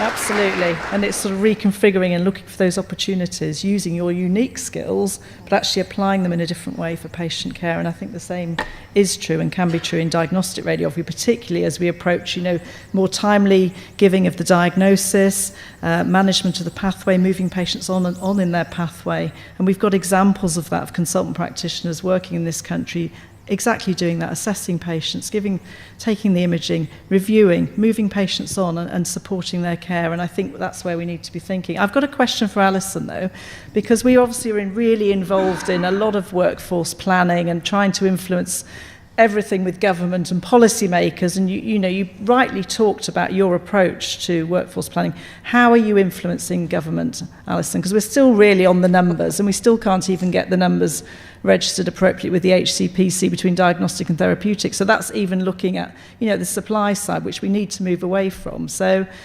I'm really interested in hearing about your success, hopefully, in influencing patterns. Influencing government. Government has its own agenda. That's the thing. And I think one of the unfortunate things about the healthcare system, particularly in England, is that it's at the will of government. It doesn't exist as an entity on its own.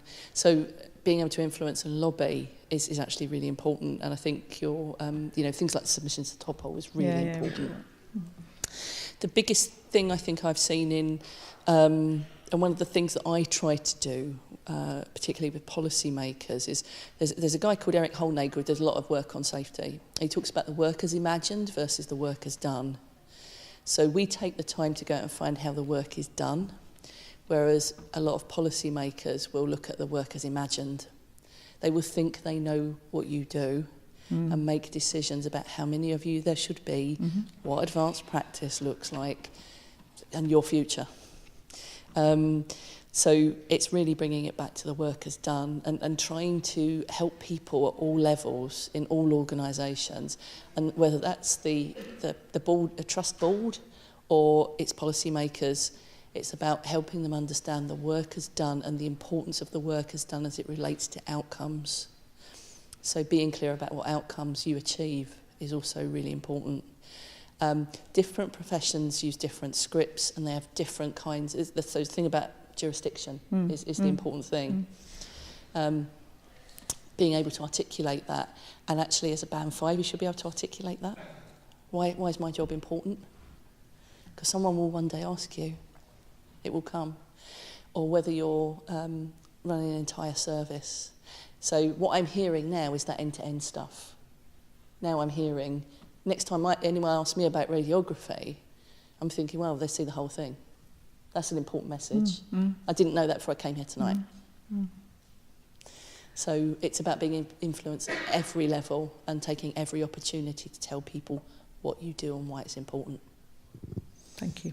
And can I just say, like the Band 5s, I mean, these are the bands who are going to be coming up towards the consultant level, and like I said, I just think it's really, really important that you can do all of this, but it's just about getting the paperwork as well, because you are the workforce of the future, and you can do all of this.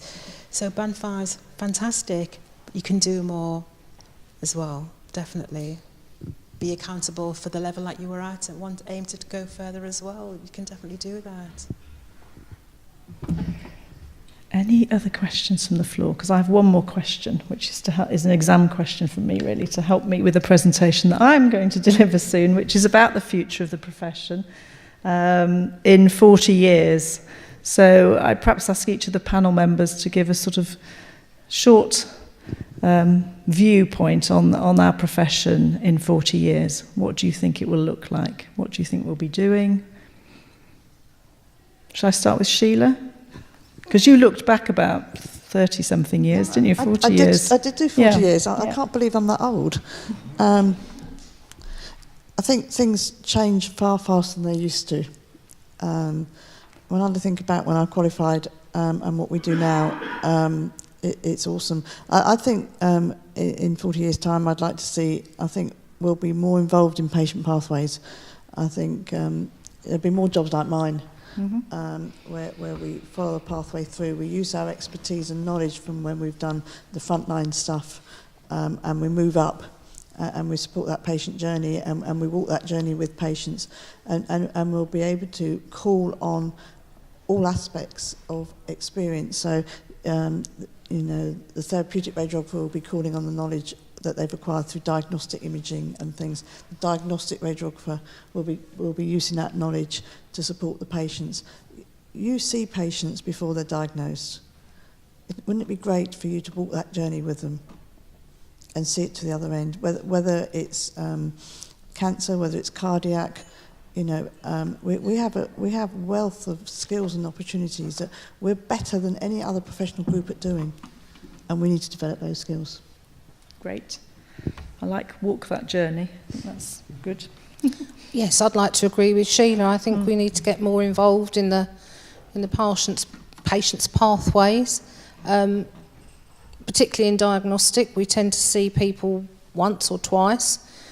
I work in CT, so quite often we do see people on programs of where they're trying out new regimes and lots of research pathways. So we do see people perhaps every 6 weeks, every 3 months. I don't think, one thing that will never change about our profession is the patients. We're always going to have to put them at the centre, and our research and our work going forward is to make that journey better for the patients, to find ways of making it easier for people and speeding up things. I mean, we all know about the 2-week wait pathways and all the moving the goalposts all the time. What we also need to do is to keep lobbying for better equipment, more students, actually funding our students properly, encouraging people to come into the profession, and once they're in the profession, encouraging them to carry on with research and develop their profession for the good of the patients. Great, thank you. This question gets harder to answer the further it goes to the right. So, 40 years' time, blimey. 40. 40. Yeah. 40. Yeah, we're a long way off. Well, I don't particularly care then. But you care for the future of our profession. I think increasingly you'll see a blurring of the boundaries. You will have, in fact, you could end up with, I think you'll have national, regional imaging therapeutic services, blurring of boundaries. You will have probably fewer medical imaging specialists. You'll have much more that role be taken on by the radiographers. I think you'll see our assistant practitioners possibly doing a great deal more, well, they will be doing a great deal more than they're currently doing. And I think that'll do. Thank you. Tell me if I'm wrong. Well, within 40 years, I mean, for me, what I would like to see is more of the radiography acceptance. I mean, for me, there's still a lot of the radiologists who are more accepting of what the radiographer role can do than what I would like. So I'd like to think that within 4 years, you know, both the modalities are working really, really well together, can enhance each other's skills, accept each other. The assistant practitioners, who are a fantastic resource, that they are also doing more as well for the profession, that they are being allowed to do more. So yeah, blurring of the boundaries for radiology and radiography, that's what I would really like to see within 40 years. So more team working, true team working, and perhaps education together. Alison. I think it's difficult to predict the future. We might get an algorithm to do it, I guess, at some point in the future. I would say your best bet is to write it yourselves. So you need to write your own future. You guys are in the best position to say what radiography becomes. And as a patient, I'm kind of keen that you do. I certainly don't want to start up writing that. So I think own it, write your own script. It will change. You know, the world changes incredibly quickly. I don't know if it's because I'm getting older, but the world seems to change faster and faster. but you're in charge of your own destiny. So I say, write your own story, write your own future. Great, thank you. Thank you all, that's been great. Foddy, any other, you want to come up? Yeah, if you don't mind. Absolutely. Just to say a big thank you to our speakers. I think it's been a fantastic evening, and it's really been great to look at the future of the profession. In the past, we've focused on reporting in particular, so actually it's been good to have that broader perspective.